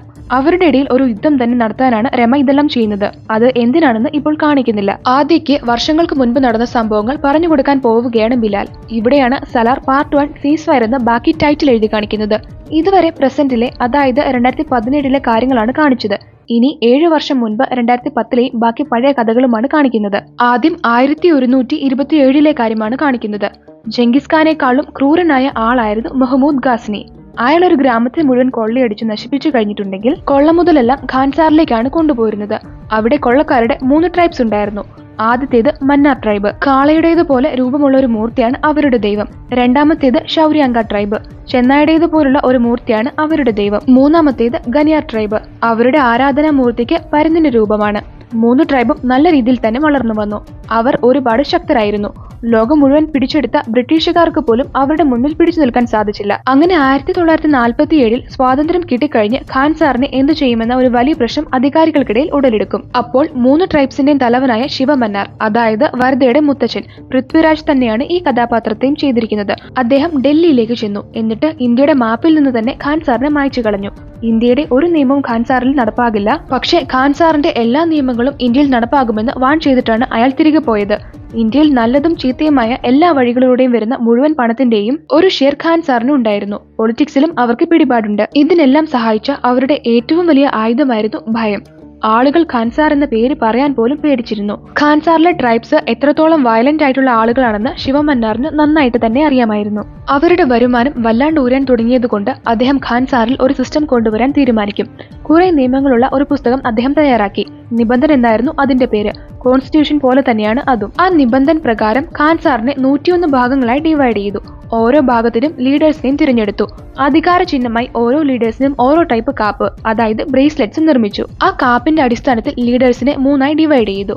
ആദ്യത്തേത് ഗവർണേഴ്സ്. 61 ഗവർണർമാരാണ് ഉള്ളത്. ഓരോ ഗവർണറിനും ഒരു വോട്ട് വീതം ചെയ്യാനുള്ള പവറുണ്ട്. അടുത്തത് ലോർഡ്സ് അല്ലെങ്കിൽ സർദാർ. 8 പേരാണുള്ളത്. 3 വോട്ട് വീതം ചെയ്യാനുള്ള അധികാരം അവർക്കുണ്ട്. അടുത്തത് 15 വോട്ട് ചെയ്യാനുള്ള അധികാരത്തോടെ ശിവമന്നാർ സ്വയം ഖാൻസാറിന്റെ രാജാവായി ചുമതലയേറ്റു. അങ്ങനെ 1985 ശിവമന്നാർ മരണമടഞ്ഞു. ശിവമന്നാറിന് ശേഷം 3 ട്രൈബ്സിന്റെയും എഗ്രിമെന്റ് പ്രകാരം അടുത്ത കിങ് ആകേണ്ടത് ഷൗരാങ്ക ട്രൈബിലെ ദാര എന്ന ആളായിരുന്നു. പക്ഷേ ശിവമന്നാറിന്റെ മകൻ രാജമന്നാറിന് സിംഹാസനം വിട്ടുകൊടുക്കാൻ ഒട്ടും താല്പര്യമുണ്ടായിരുന്നില്ല. ജഗപതി ബാബുവാണ് ഈ കഥാപാത്രത്തെ അവതരിപ്പിച്ചിരിക്കുന്നത്. അതുകൊണ്ട് രാജമന്നാർ തങ്ങളുടെ ആളുകളോട് ഷൗരാങ്ക ട്രൈബിലെ വലിയവർ, ചെറിയവർ, സ്ത്രീകൾ, കുട്ടികൾ ആരെയും അവശേഷിപ്പിക്കാതെ അവരെ രാത്രിയിൽ ഉറങ്ങുന്ന സമയത്ത് കൊന്നുകളയാൻ പറയും. നേരിട്ട് ഏറ്റുമുട്ടിയാൽ ഒരുപക്ഷെ തങ്ങൾ തോറ്റാലോ എന്നോർത്താണ് രാത്രിയിൽ ആക്രമിക്കാൻ പദ്ധതിയിട്ടത്. അവരിൽ ഒരാൾ പോലും ജീവനോട് ഉണ്ടാവില്ല എന്ന് രാജമന്നാറിന് നിർബന്ധമുണ്ടായിരുന്നു. കാരണം അങ്ങനെ ആരെങ്കിലും ബാക്കി വന്നാൽ അവരുടെ പ്രതികാരം ഭയാനകമായിരിക്കുമെന്ന് അയാൾക്കറിയാമായിരുന്നു. അങ്ങനെ എല്ലാവരെയും കൊന്നുകളഞ്ഞിട്ട് ഷൗരാങ്കരുടെ ആരാധന മൂർത്തിയുടെ തലയും തകർത്തു കളയും. അങ്ങനെ ഒരു ദിവസം കൊണ്ട് ഷൗര്യാങ്ക ട്രൈബ് ഇല്ലാതായി. ശിവമന്നാർ രാജാവാകുകയും ചെയ്തു. അതിനുശേഷം ശിവമന്നാർ ഖാൻസാറിന് ചുറ്റും വലിയ മതിലുകൾ പണിയുകയും വലിയൊരു സേനയെ തന്നെ തയ്യാറാക്കുകയും ചെയ്തു. അത് കഴിഞ്ഞ് 2010 ഖാൻസാറിലെ കോട്ടകടയാണ് കാണിക്കുന്നത്. ലീഡേഴ്സും രാജാവും ഒത്തുകൂടുന്നത് അവിടെയാണ്. 61 ഗവർണർമാർക്ക് പുറമെ 8 സർദാർ പദവികളിൽ നിന്നും 5 എണ്ണം കൂടി ഗനിയാർ ട്രൈബിന് രാജാവ് കൊടുത്തു. ആ 5 പേരാണ് വാലി, ഗുരു, ചീക്ക, രംഗ, നാരങ് എന്നിവർ. ബാക്കിയുള്ള 3 പദവികൾ സ്വന്തം ഫാമിലിയിലെ ആളുകൾക്ക് വീതിച്ചു കൊടുത്തു. രാജമന്നാറിന്റെ ആദ്യത്തെ ഭാര്യയുടെ മൂത്ത സഹോദരനായിട്ടുള്ള ഓം, രാജാവിന്റെ മകളുടെ ഭർത്താവായിട്ടുള്ള ഭാരവ, രാജാവിന്റെ ആദ്യത്തെ ഭാര്യയിലുള്ള മകനായ രുദ്ര, രാജമന്നാറിന്റെ അഭിമാനവും ഐശ്വര്യവുമായ രാധാരമ എന്നിവരാണവർ. രമയുടെ ഭർത്താവാണ് ഭാരവ. ഗവർണർമാരും സർദാർമാരും തമ്മിൽ ഒരുപാട് വ്യത്യാസമുണ്ടെങ്കിലും ആരും ഒന്നും രാജാവിനോടുള്ള പേടി കാരണം ചോദിക്കാൻ മുതിർന്നില്ല. ആയിരക്കണക്കിന് വർഷം പഴക്കമുള്ള അവരുടെ വയലന്റ് സ്വഭാവം അവർ അടക്കി വെച്ചിരിക്കുകയാണ്. അങ്ങനെയിരിക്കെ ഖാൻസാറിന് എതിരായി ആരോ നന്നായി കളിക്കുന്നുണ്ടെന്ന് മനസ്സിലാക്കി ഖാൻസാറിന് പുറത്തുപോയി അതാരാണെന്ന് അന്വേഷിക്കാൻ രാജമന്നാർ തീരുമാനിക്കും. ഈ വിവരം അറിയുമ്പോൾ, അച്ഛാ നിങ്ങൾ പോകേണ്ട, കാരണം നിങ്ങൾ ഇവിടെ തന്നെ ഉണ്ടാകണം, അതുകൊണ്ട് ഞാൻ പോകാമെന്ന് രമ പറയും. പക്ഷേ ഖാൻസാറിന്റെ ഉത്തരവാദിത്തം മുഴുവൻ രമയെ ഏൽപ്പിച്ചിട്ട് രാജമന്നാർ ഞാൻ വരുന്നതുവരെ ഇവിടെ നോക്കണമെന്ന് പറഞ്ഞ് ഖാൻസാറിന് പുറത്തു പോകാൻ തീരുമാനിക്കും. ഇങ്ങനൊരു സിറ്റുവേഷന് വേണ്ടിയാണ് അവിടെയുള്ള എല്ലാവരും കാത്തിരുന്നത്. രമയോട് ഇത് സംസാരിക്കുന്ന സമയത്ത് അദ്ദേഹത്തിന്റെ അടുത്തായി തന്നെ ഭാരവയും ആദ്യയുടെ അച്ഛൻ കൃഷ്ണകാന്തും നിൽപ്പുണ്ടായിരുന്നു. എല്ലാവരും പോയി കഴിഞ്ഞ് ഭാരവ രാജാവിനോട് ബഹുമാനത്തോടെ ചോദിക്കും, നിങ്ങൾ വരദയോട് ക്ഷമിക്കാൻ തയ്യാറാകുമോ എന്ന്. വരദ തന്റെ അധികാരചിഹ്നമായ കാപ്പ് മറ്റൊരാൾക്ക് കൊടുത്തിട്ട് വന്നത് വലിയ മാനക്കേടായി കണക്കാക്കി അവനെ രാജാവ് പുറത്താക്കിയതായിരുന്നു. വരദയും നിങ്ങളുടെ അതേ രക്തമാണ്, രുദ്രയ്ക്ക് കിട്ടുന്ന ബഹുമാനം അവനും അർഹിക്കുന്നുണ്ടെന്ന് ഭാർഗവ പറയുമ്പോൾ രാജാവിന്റെ മനസ്സലിയും. അത് കഴിഞ്ഞ് രാജാവ് കോട്ടകടയിൽ എല്ലാ ലീഡേഴ്സിനെയും വിളിച്ചു വരുത്തും. എന്നിട്ട് അതിൽ രംഗയുടെ അധികാരം അയാളിൽ നിന്നും എടുത്ത് തന്റെ മകനായ വരദയ്ക്ക് കൊടുക്കും. രാജാവ് എന്തിനാണ് രംഗയെ തന്നെ തിരഞ്ഞെടുത്തത് എന്ന് വെച്ചിട്ടുണ്ടെങ്കിൽ, വർഷങ്ങൾക്ക് മുൻപ് വരദ തന്റെ കാപ്പൂരി കൊടുത്തത് രംഗയുടെ അച്ഛനായിരുന്നു. മനസ്സില്ലാ മനസ്സോടെ രാജാവിന്റെ വാക്കായതുകൊണ്ട് രംഗയ്ക്ക് അധികാരം വിട്ടുകൊടുക്കേണ്ടി വരും. വരദ രാജമന്നാറിന് രണ്ടാമത്തെ ഭാര്യയിലുണ്ടായ മകനാണ്. താൻ കൻസാറിൽ നിന്ന് പോയി തിരിച്ചു വരുമ്പോഴേക്കും വരദയെ സർദാറാക്കാനുള്ള എല്ലാ കാര്യങ്ങളും ചെയ്തിരിക്കണമെന്ന് രാജാവ് ഉത്തരവിടും. രാജാവ് കൻസാറിന് വെളിയിലേക്ക് പോവുകയാണെന്ന് അപ്പോൾ എല്ലാവർക്കും മനസ്സിലാകും. അങ്ങനെ അദ്ദേഹം കൻസാറിൽ നിന്നും പോവുകയാണ്. വരദയ്ക്ക് അധികാരം കിട്ടിയത് ആർക്കും ഇഷ്ടമായിട്ടില്ല, പ്രത്യേകിച്ച് രുദ്രയ്ക്കും രംഗയ്ക്കും. വരദയ്ക്ക് ഒപ്പമുള്ള ബാബയ്ക്കും വരദയുടെ അനിയൻ ബാച്ചിക്കും ആ സമയം വരദയുടെ കൂടെയായിരുന്ന ബിലാലിനും റിണ്ടയ്ക്കുമൊക്കെ വരദയെ സർദാറാക്കാൻ പോവുകയാണെന്ന് അറിഞ്ഞു കഴിയുമ്പോൾ ഒരുപാട് സന്തോഷമാകും. രുദ്രയും രംഗയും കൂടി സംസാരിച്ചിരിക്കുമ്പോൾ ഭാർഗവ വന്നിട്ട് രംഗയോട് ചോദിക്കും, നിനക്ക് നിന്റെ സ്ഥാനം കൊടുക്കാൻ കഴിയുമോ എന്ന്. അപ്പോൾ അയാൾ പറയും, ഞാൻ മറ്റെന്ത് ചെയ്യാനാണ്, ഇത് രാജാവിന്റെ കൽപ്പനയല്ലേ എന്ന്. അപ്പോൾ ഭാർഗവ പറയും, രാജമന്നാറിന്റെ കൽപ്പനയേക്കാൾ വലിയൊരു ഓർഡർ ഉണ്ട്, അതാണ് ഖാൻ സാറിന്റെ നിബന്ധന എന്ന്. അതിലൊരു പ്രധാനപ്പെട്ട റൂളുണ്ട്. അതിൽ പറയുന്നത് ശക്തനായവൻ ജയിക്കണം, ശക്തനായവൻ ഭരിക്കണമെന്നാണ്. അതായത് ശക്തിയുള്ളവനാരോ അവനാണ് രാജ്യം ഭരിക്കേണ്ടത് എന്ന്.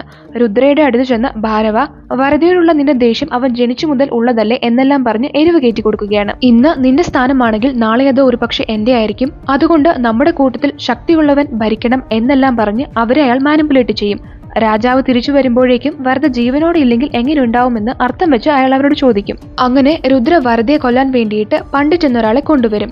എല്ലാവർക്കും അധികാരം വേണം, അതിനായി അവർ എന്തും ചെയ്യാൻ തയ്യാറാകും. ശക്തനായവൻ ജയിക്കണം, ശക്തനായവൻ ഭരിക്കണം എന്ന നിയമം വെച്ച് തങ്ങളാണ് ശക്തരെന്ന് കാണിച്ചുകൊണ്ട് രുദ്രയും രംഗയും ബാക്കി നേതാക്കളും അവരുടെ ആളുകളും കൂടി വലിയ കലാപങ്ങൾ ആരംഭിക്കും. രാജാവില്ലാത്തതിന്റെ ധൈര്യമാണ് എല്ലാവർക്കും. രുദ്ര കൊണ്ടുവന്ന പണ്ഡിറ്റും ഒരുപാട് പേരെ കൊന്നുകളയും. അങ്ങനെ ഫൈറ്റിനൊടുവിൽ രംഗയും രുദ്രയും വരദയെയും ആളുകളെയും പിടിച്ചുകൊണ്ടുവന്ന് കൊല്ലാനായി നിർത്തിയിരിക്കുകയാണ്. രംഗയ്ക്ക് വരദയുടെ തല വെട്ടണം. പക്ഷെ അതിനു മുന്നേ രുദ്ര വരദയുടെ നോസ് റിംഗ് തിരികെ എടുക്കാൻ തുടങ്ങുമ്പോഴേക്കും പെട്ടെന്ന് മണി മുഴങ്ങുന്ന ശബ്ദം കേൾക്കുകയാണ്. എല്ലാവരും പെട്ടെന്ന് ഷോക്കായി പോകും.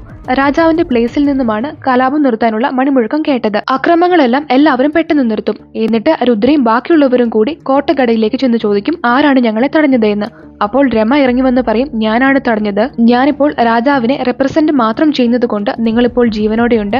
ഞാനെങ്ങാനും കർത്ത, അതായത് രാജാവായിരുന്നുവെങ്കിൽ നിങ്ങളെല്ലാം കൊന്നുകളഞ്ഞേനെയെന്ന്. എന്നിട്ട് അവർ പറയും, ഇന്നു മുതൽ ഗവേണേഴ്സിന്റെയും സർദാർമാരുടെയും ഇടയിലുള്ള വയലൻസ് അവസാനിപ്പിക്കുന്നതിന് വേണ്ടിയിട്ട് ഞാൻ സീസ് ഫയർ പ്രഖ്യാപിക്കുകയാണെന്ന്. ഇപ്പോഴത്തെ രാജാവിന്റെ, അതായത് രാജമന്നാറിന്റെ ഓർഡർ വരെയാണ് സീസ് ഫയർ പ്രഖ്യാപിച്ചിരിക്കുന്നത്. സീസ് ഫയർ എന്ന് വെച്ചാൽ വെടിനിർത്തൽ. അപ്പോൾ ഭാർഗവ രുദ്രയെ നിബന്ധനയിലെ കാര്യം പെട്ടെന്ന് ഓർമ്മിപ്പിക്കും. രുദ്ര പറയും, ഖാൻ സാറിന്റെ നിയമത്തിൽ എല്ലാവരും തുല്യരാണ്, രാജാവിനെ എതിർക്കാൻ വരെയുള്ള പവർ അതിലുണ്ട്. അതുകൊണ്ട് നിയമപ്രകാരം സർദാറായ ഞാൻ സീസ് ഫയർ എടുത്തു മാറ്റാൻ അതിനെതിരെ ഒരു വോട്ടിംഗ് മുന്നോട്ട് വയ്ക്കുന്നുവെന്ന്. രംഗയ്ക്കും ഭാർഗവയ്ക്കും അവരുടെ ആളുകൾക്കും സന്തോഷമാകും. മറിച്ച് രമയ്ക്കും അവരുടെ ആളുകൾക്കും അതിനോട് എതിർപ്പാണ്. പക്ഷെ നിബന്ധന പ്രകാരം രാജാവ് ഖാൻ സാറിലേക്ക് തിരികെ മടങ്ങി വരുന്ന അന്ന്, അതായത് ഇന്നേക്ക് 9ാം ദിവസം സീസ് ഫയർ വേണമോ വേണ്ടയോ എന്നുള്ളതിന് വോട്ടിംഗ് നടത്താൻ തീരുമാനിക്കും. പക്ഷേ വോട്ടിംഗ് ഡേ വരെ കാത്തിരിക്കാൻ ആരും തയ്യാറല്ലായിരുന്നു. സീസ് ഫയർ മാറ്റാൻ തന്നെ കൂടുതൽ വോട്ട് കിട്ടുമെന്ന് രുദ്രയ്ക്കും രംഗയ്ക്കുമൊക്കെ ഉറപ്പായിരുന്നു.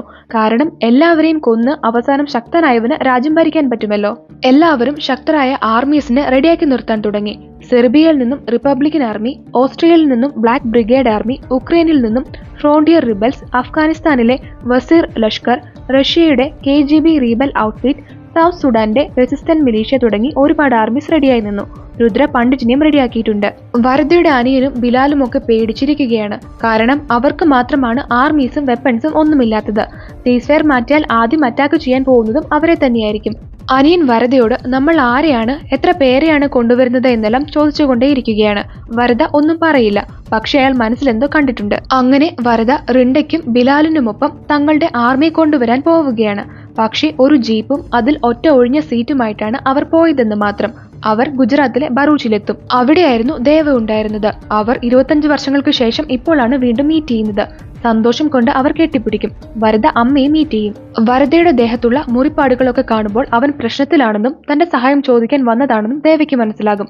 വരദയ്ക്കൊപ്പം ചെല്ലാൻ അയാൾ തയ്യാറാകും. പക്ഷെ അമ്മയ്ക്ക് ദേവ പോകുന്നതിന് താല്പര്യമുണ്ടായിരുന്നില്ല. ഒരു ചെറിയ ഭയം ഉള്ളതുപോലെ. പക്ഷെ വരദയോടുള്ള നന്ദി കാരണം മകനെ വിടാൻ അവർ സമ്മതിക്കും. അവർ അങ്ങനെ തിരിച്ച് ഖാൻ സാറിലേക്ക് വരികയാണ്. കാൻസാറിലേക്ക് പ്രവേശിക്കുന്നതിന് മുൻപ് ഒരു ബുക്കിൽ എൻട്രി നടത്തേണ്ടതായിട്ടുണ്ട്. വരദ ദേവരഥ എന്ന ദേവയുടെ ഫുൾ നെയിം വെച്ച് എൻട്രി നടത്തിക്കൊണ്ടിരിക്കുകയാണ്. ഈ സമയം ഖാൻസാറിലെ മഹറ എന്ന സ്ഥലമാണ് കാണിക്കുന്നത്.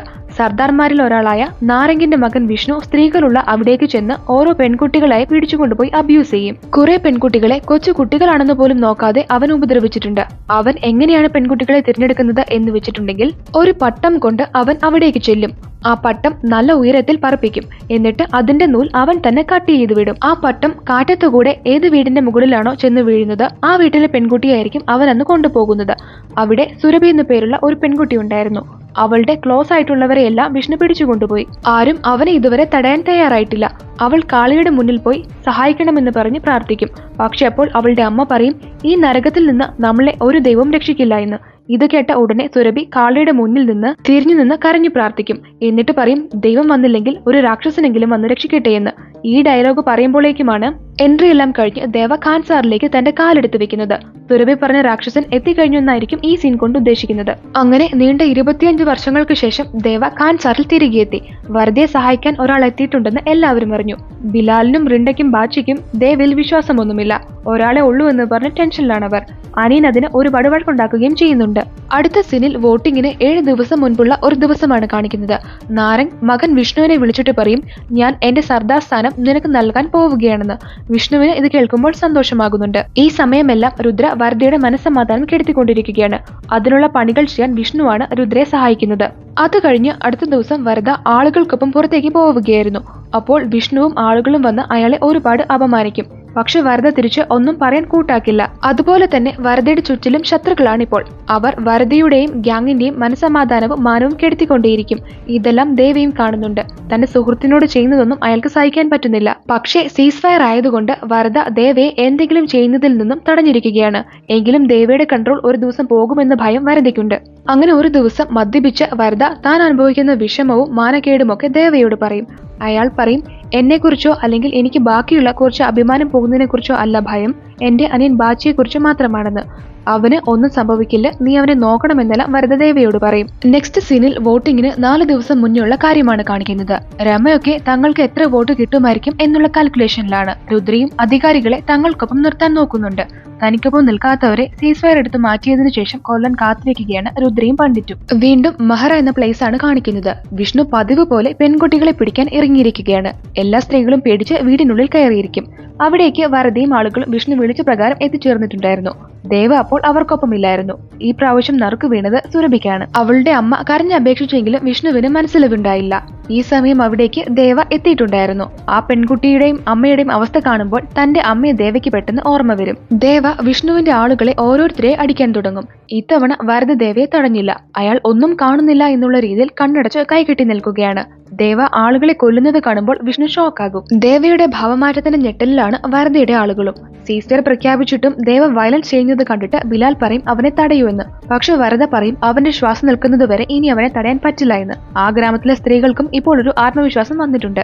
ദേവ അവസാനം വിഷ്ണുവിനെയും ഒരു വലിയ കുന്തം കഴുത്തിലൂടെ കുത്തിയിറക്കി കൊന്നുകളയും. ഇതുകൂടി കണ്ടു കഴിയുമ്പോൾ നമ്മുടെ എല്ലാവരുടെയും കാര്യത്തിൽ ഒരു തീരുമാനമായെന്ന് പറഞ്ഞ് തലയിൽ കൈവച്ചിരുന്നു പോവുകയാണ് റിണ്ടയും ബിലാലുമൊക്കെ. കാരണം ദേവ സീസ് ഫയർ ലംഘിച്ചല്ലോ. ഈ വിവരം എല്ലാ ലീഡേഴ്സും അറിയും. വിഷ്ണുവിനെ കൊന്നു എന്നറിയുമ്പോൾ അച്ഛൻ നാരംഗ് നിലവിളിച്ച് കരയും. ദേവയെയും വരദയെയും അവരുടെ ആളുകളെയും മന്നാർ ആർമി അറസ്റ്റ് ചെയ്തു കൊണ്ടുപോകും. കാര്യങ്ങൾ അറിഞ്ഞു കഴിഞ്ഞ് രമ പറയും, നമ്മൾ വരദ രക്ഷിക്കാനാണ് സീസ് ഫയർ നടപ്പിലാക്കിയത്, എന്നിട്ട് അവന് തന്നെ അത് ലംഘിക്കാൻ എങ്ങനെ തോന്നിയെന്ന്. വരദയും ദേവയും ആളുകളെയും എന്തു ചെയ്യണമെന്നുള്ള തീരുമാനം വേളംകടിയിൽ വെച്ച് നാരംഗായിരിക്കും എടുക്കാൻ പോകുന്നത്. അയാൾ ഉറപ്പായും അവരെ കൊന്നുകളയുമെന്ന് രമയ്ക്ക് മനസ്സിലാകും. പക്ഷെ ഈ സമയം വരദയെ തന്റെ കൈകൊണ്ട് കൊല്ലാൻ പറ്റില്ലല്ലോ എന്ന സങ്കടത്തിലാണ് രംഗ. കുറ്റം ചെയ്തത് വരദ അല്ല, മറിച്ച് പുതിയ ആൾ ആണെന്ന് നാരംഗിനെ വിശ്വസിപ്പിച്ച് വരദയെ എങ്ങനെയെങ്കിലും രക്ഷിക്കാൻ രമ തന്റെ ആളുകളായ ഓമിനോടും കൃഷ്ണകാന്തിനോടും പറയും. വരദയോടുള്ള സ്നേഹം കൊണ്ടൊന്നുമല്ല രമ അങ്ങനെ പറഞ്ഞത്, മറിച്ച് വരദയെ സർദാർ ആക്കണമെന്നുള്ള അച്ഛന്റെ ഓർഡർ ലംഘിക്കപ്പെടാതിരിക്കാൻ വേണ്ടിയിട്ടാണ്. ഓം വരദയെ ചെന്ന് കണ്ടിട്ട് പറയും, നാളെ നാരംഗ് തീരുമാനം പറയാൻ പോവുകയാണ്, ജീവൻ വേണമെങ്കിൽ നീ മിണ്ടാതെ ഇരിക്കണമെന്ന്. ദേവയെ കൊല്ലാനാണ് അവർ പോകുന്നത് എന്ന് വരദയ്ക്ക് അപ്പോൾ മനസ്സിലാകും. നെക്സ്റ്റ് സീനിൽ വിഷ്ണുവിന്റെ സംസ്കാര ചടങ്ങുകളാണ് കാണിക്കുന്നത്. രമ അയാൾക്ക് അന്ത്യാഞ്ജലി അർപ്പിച്ചിട്ട് നാരംഗിനോട് പറയും, വരദ അല്ല, ആ പുറത്തുനിന്ന് വന്നവനാണ് മകനെ കൊന്നത് എന്നുള്ള കാര്യം ഓർമ്മയിലുണ്ടാകണമെന്ന്. ഭാരവ ഇത് കേട്ടിട്ട് രുദ്രയെ വീണ്ടും എരിവ് കയറ്റി നാരംഗിന്റെ അടുത്തേക്ക് വിടും. കാരണം അയാളുടെ വോട്ട് കൂടി രുദ്രയ്ക്ക് സീസ് ഫയർ എടുത്ത് മാറ്റാൻ വേണ്ടിയിട്ട് വേണം. രുദ്ര ചെന്ന് അയാളെ മാനിപ്പുലേറ്റ് ചെയ്യുകയും വരദയെ കൊല്ലണമെന്ന് പറയുകയും ചെയ്യും. അകലെ നിന്ന് ഇത് കണ്ട് ഭാരവ അർത്ഥം വെച്ച് ചിരിക്കുന്നുണ്ട്. അത് കഴിഞ്ഞ് വോട്ടിങ്ങിന് 2 ദിവസം മുന്നെയാണ് കാണിക്കുന്നത്. ഇന്നാണ് വേളംഗഡിയിൽ വിധി പറയുന്നത്. ആർമിക്ക് വെപ്പൺസ് ഒന്നും താൻ പറയുന്നത് വരെ യൂസ് ചെയ്യില്ലെന്ന് രമ ഓർഡർ കൊടുത്തിട്ടുണ്ട്. ആരുടെ തല വെട്ടുമെന്ന് കാണാനിരിക്കുകയാണ് എല്ലാവരും. അവിടേക്ക് പോകുന്ന വഴി വരദ ദേവയോട് പറയും, നീ എന്തു വന്നാലും പ്രതികരിക്കാൻ നിൽക്കരുത് എന്ന്. എല്ലാവരും അങ്ങനെ വേളംഗഡിയിൽ ഒത്തുചേർന്നിരിക്കുകയാണ്. ദേവയെയും വരദയും അവിടേക്ക് കൊണ്ടുവരും. നാരങ് വാളും എടുത്തുകൊണ്ട് വരദയെ കൊല്ലാൻ വേണ്ടിട്ട് പോവുകയാണ്. അത് കണ്ട് ദേവ, ഞാനാണ് നിങ്ങളുടെ മകനെ കൊന്നത്, അവനല്ല, ശിക്ഷ എനിക്ക് തരൂ എന്നെല്ലാം അപേക്ഷിക്കുന്നുണ്ട്. പക്ഷെ അയാൾ സമ്മതിക്കില്ല. നാരങ് വരദയുടെ ദേഹത്ത് കൈവച്ചപ്പോഴേക്കും ദേവ പെട്ടെന്ന് അടുത്തുള്ള ഗാർഡിന്റെ കയ്യിൽ നിന്നും കത്തി തട്ടിയെടുത്ത് നാരങ്ങിന്റെ കൈ അരിഞ്ഞു കളയും. അത് കണ്ട് എല്ലാവരും ഞെട്ടിപ്പോകും. രമ ആർമിയോട് അയാളെ ഷൂട്ട് ചെയ്യാൻ വേണ്ടിയിട്ട് പറയും. പക്ഷെ അപ്പോഴേക്കും ദേവ നാരങ്ങിന്റെ തല വെട്ടിക്കളഞ്ഞ് അയാളെ കൊന്നുകളയും. രുദ്ര ഈ വിവരം അറിഞ്ഞ് സ്തബ്ധനായി പോകും. അയാൾ ദേവയുടെയോ അല്ലെങ്കിൽ വരദയുടെയോ തലയ്ക്കായി കാത്തിരിക്കുകയായിരുന്നു. ദേവയും വരദയും തിരിച്ചു ജയിലിലേക്ക് കൊണ്ടുവരികയാണ്. കാര്യങ്ങളെല്ലാം അറിഞ്ഞിട്ട് ഇനി എന്താകുമെന്ന് ഓർത്തിരിക്കുകയാണ് വരദയുടെ അനിയനും ആളുകളും. ദേവ വരദയോട് സോറിയൊക്കെ പറയും. പക്ഷെ അപ്പോൾ വരദ പറയും, ഞാനാണ് നിന്നോട് സോറി പറയേണ്ടത്. നിന്നെ ഇങ്ങോട്ടേക്ക് വിളിച്ചു വരുത്തേണ്ട എന്ന് ഞാൻ തന്നെ എന്നോട് പറഞ്ഞതാണ്. നീ ഇപ്പോൾ മറ്റെവിടെയെങ്കിലും ആയിരുന്നുവെങ്കിൽ നിനക്ക് ഒരു കുഴപ്പവും പറ്റില്ലായിരുന്നു, സോറി എന്ന് പറയും. അത് കഴിഞ്ഞ് രമയെയാണ് കാണിക്കുന്നത്. അവർ രാജാവിനെ ഒരുപാട് തവണ കോൾ ചെയ്യാൻ നോക്കിയെങ്കിലും അദ്ദേഹം കോൾ എടുക്കുന്നുണ്ടായിരുന്നില്ല. അദ്ദേഹം എവിടെയാണെന്ന് അവർക്കറിവില്ല. അദ്ദേഹത്തിന്റെ വോട്ടില്ലെങ്കിൽ അവർ വോട്ടിങ്ങിൽ തോറ്റുപോകും. ടോട്ടൽ 101 വോട്ടാണുള്ളത്. അതിൽ നാരംഗും വിഷ്ണു മരിച്ചു പോയതുകൊണ്ട് അവരുടെ 4 വോട്ടുകൾ ഇൻവാലിഡ് ആക്കും. അപ്പോൾ ഇനി ബാക്കി ടോട്ടൽ 97 വോട്ടാണുള്ളത്. വാലിയും രമയും ഓമും ഒക്കെ തങ്ങൾക്ക് എത്ര വോട്ട് കിട്ടുമായിരിക്കുമെന്ന് കാൽക്കുലേറ്റ് ചെയ്യുകയാണ്. രാജാവിന്റെ വോട്ട് കൂടി ചേർത്ത് 48 വോട്ട് കിട്ടുമെന്ന് വാലി പറയും. ഈ സമയം മറ്റൊരിടത്ത് രുദ്ര കാൽക്കുലേറ്റ് ചെയ്ത് പറയും, നമുക്ക് 48 വോട്ട് കിട്ടുമെന്ന്. 2 ടീമും ടൈ ആകാനുള്ള സാധ്യതയാണുള്ളത്. ഒരാൾ ജയിക്കണമെങ്കിൽ മിച്ചമുള്ള ഒരു വോട്ട് ആർക്കെങ്കിലും കിട്ടണം. ആ ബാക്കിയുള്ള ഒരു വോട്ട് മറ്റാരുടെയുമല്ല, അത് വരദയുടെ ഒരു വോട്ടാണ്. അങ്ങനെ സീസ്ഫയർ വോട്ടിങ്ങിന് ഒരു ദിവസം കൂടി ഉള്ളപ്പോൾ രുദ്ര ചെന്ന് വരദയെ കാണും. ഈ സമയം രമയും അവിടേക്ക് വരും. രമ പറയും, നാളെ നീ സീസ്ഫയർ എടുത്ത് മാറ്റാൻ വേണ്ടിയിട്ട് വോട്ട് ചെയ്തിട്ടുണ്ടെങ്കിൽ നിന്റെ അനിയന്റെ തല വെട്ടിക്കളയുമെന്ന്. ഇത് പറഞ്ഞ് രമ അവിടെ നിന്ന് പോകും. അത് കഴിഞ്ഞ് രംഗിയാണ് കാണിക്കുന്നത്. അയാൾ രുദ്രയോട് പറയും, സീസ്ഫയർ വോട്ടിംഗ് കഴിഞ്ഞ് റൂൾ മാറ്റുമ്പോൾ വരദയെ തനിക്ക് വേണമെന്ന്. വരദയെ കൊല്ലാനുള്ള പ്ലാനും അയാൾ തയ്യാറാക്കി വെച്ചിട്ടുണ്ട്. അതെങ്ങനെയാണെന്ന് വെച്ചിട്ടുണ്ടെങ്കിൽ, രംഗയുടെ ആളുകൾ കുറെ പേരെ പിടിച്ചുകൊണ്ടുവന്ന് ഒരുപാട് ഇല്ലീഗൽ മരുന്നുകളൊക്കെ കുത്തിവെച്ച് ഭയങ്കര വയലന്റ് ആക്കിയിട്ടുണ്ട്. ചുവപ്പ് നിറം കണ്ടാൽ അവർ വയലന്റാകും. ഒരുപാട് ശക്തി ആർജിച്ച് അവർ മൃഗമായി മാറും. അതുപോലുള്ള ഒരാൾക്ക് 10 പേരെ കൊല്ലാൻ പറ്റും. അങ്ങനെയുള്ള 100 കണക്കിന് പേരെയാണ് അവർ ക്രിയേറ്റ് ചെയ്തിരിക്കുന്നത്. ഈ വയലന്റ് മനുഷ്യരെ വെച്ച് വെറുതെ കൊല്ലാനാണ് രംഗയുടെ പ്ലാൻ. അടുത്ത സീനിൽ വോട്ടിംഗ് ഡേ ആണ് കാണിക്കുന്നത്. ആദ്യം ഗവർണേഴ്സ്, പിന്നീട് സർദാർ, പിന്നെ രാജാവ് എന്നീ രീതിയിലാണ് വോട്ടിംഗ്. ത്രാസ് പോലെ ഉള്ള ഒരു ഉപകരണത്തിലേക്ക് സീസ്ഫയർ എടുത്ത് മാറ്റുന്നതിനോട് യോജിക്കുന്നവർ ലെഫ്റ്റ് സൈഡിലും സീസ്ഫയർ മാറ്റേണ്ട എന്നുള്ളവർ റൈറ്റ് സൈഡിലും ആണ് വോട്ട് ചെയ്യേണ്ടത്. വോട്ട് എങ്ങനെയാണ് ചെയ്യേണ്ടത് എന്ന് വെച്ചാൽ, തങ്ങളുടെ കയ്യിൽ കിടക്കുന്ന അധികാര ചിഹ്നമായ കാപ്പ് ത്രാസിൽ കൊണ്ടുചെന്ന് ഇടണം. കാപ്പിന്റെ വെയിറ്റിനനുസരിച്ച് ത്രാസ് താഴും. അങ്ങനെ വെയിറ്റ് കൂടുതലുള്ള വശം വിജയിക്കും. പക്ഷേ വരദ ഇപ്പോൾ ഒരു അക്യൂസ്ഡ് ആയതുകൊണ്ട് അയാളുടെ വോട്ട് ചെയ്യാനുള്ള അധികാരം ലെഫ്റ്റ് സൈഡും റൈറ്റ് സൈഡും ടൈ ആകുവാണെങ്കിൽ മാത്രമേ ഉപയോഗിക്കുകയുള്ളൂ. അങ്ങനെ വോട്ടിംഗ് സ്റ്റാർട്ട് ചെയ്യുകയാണ്.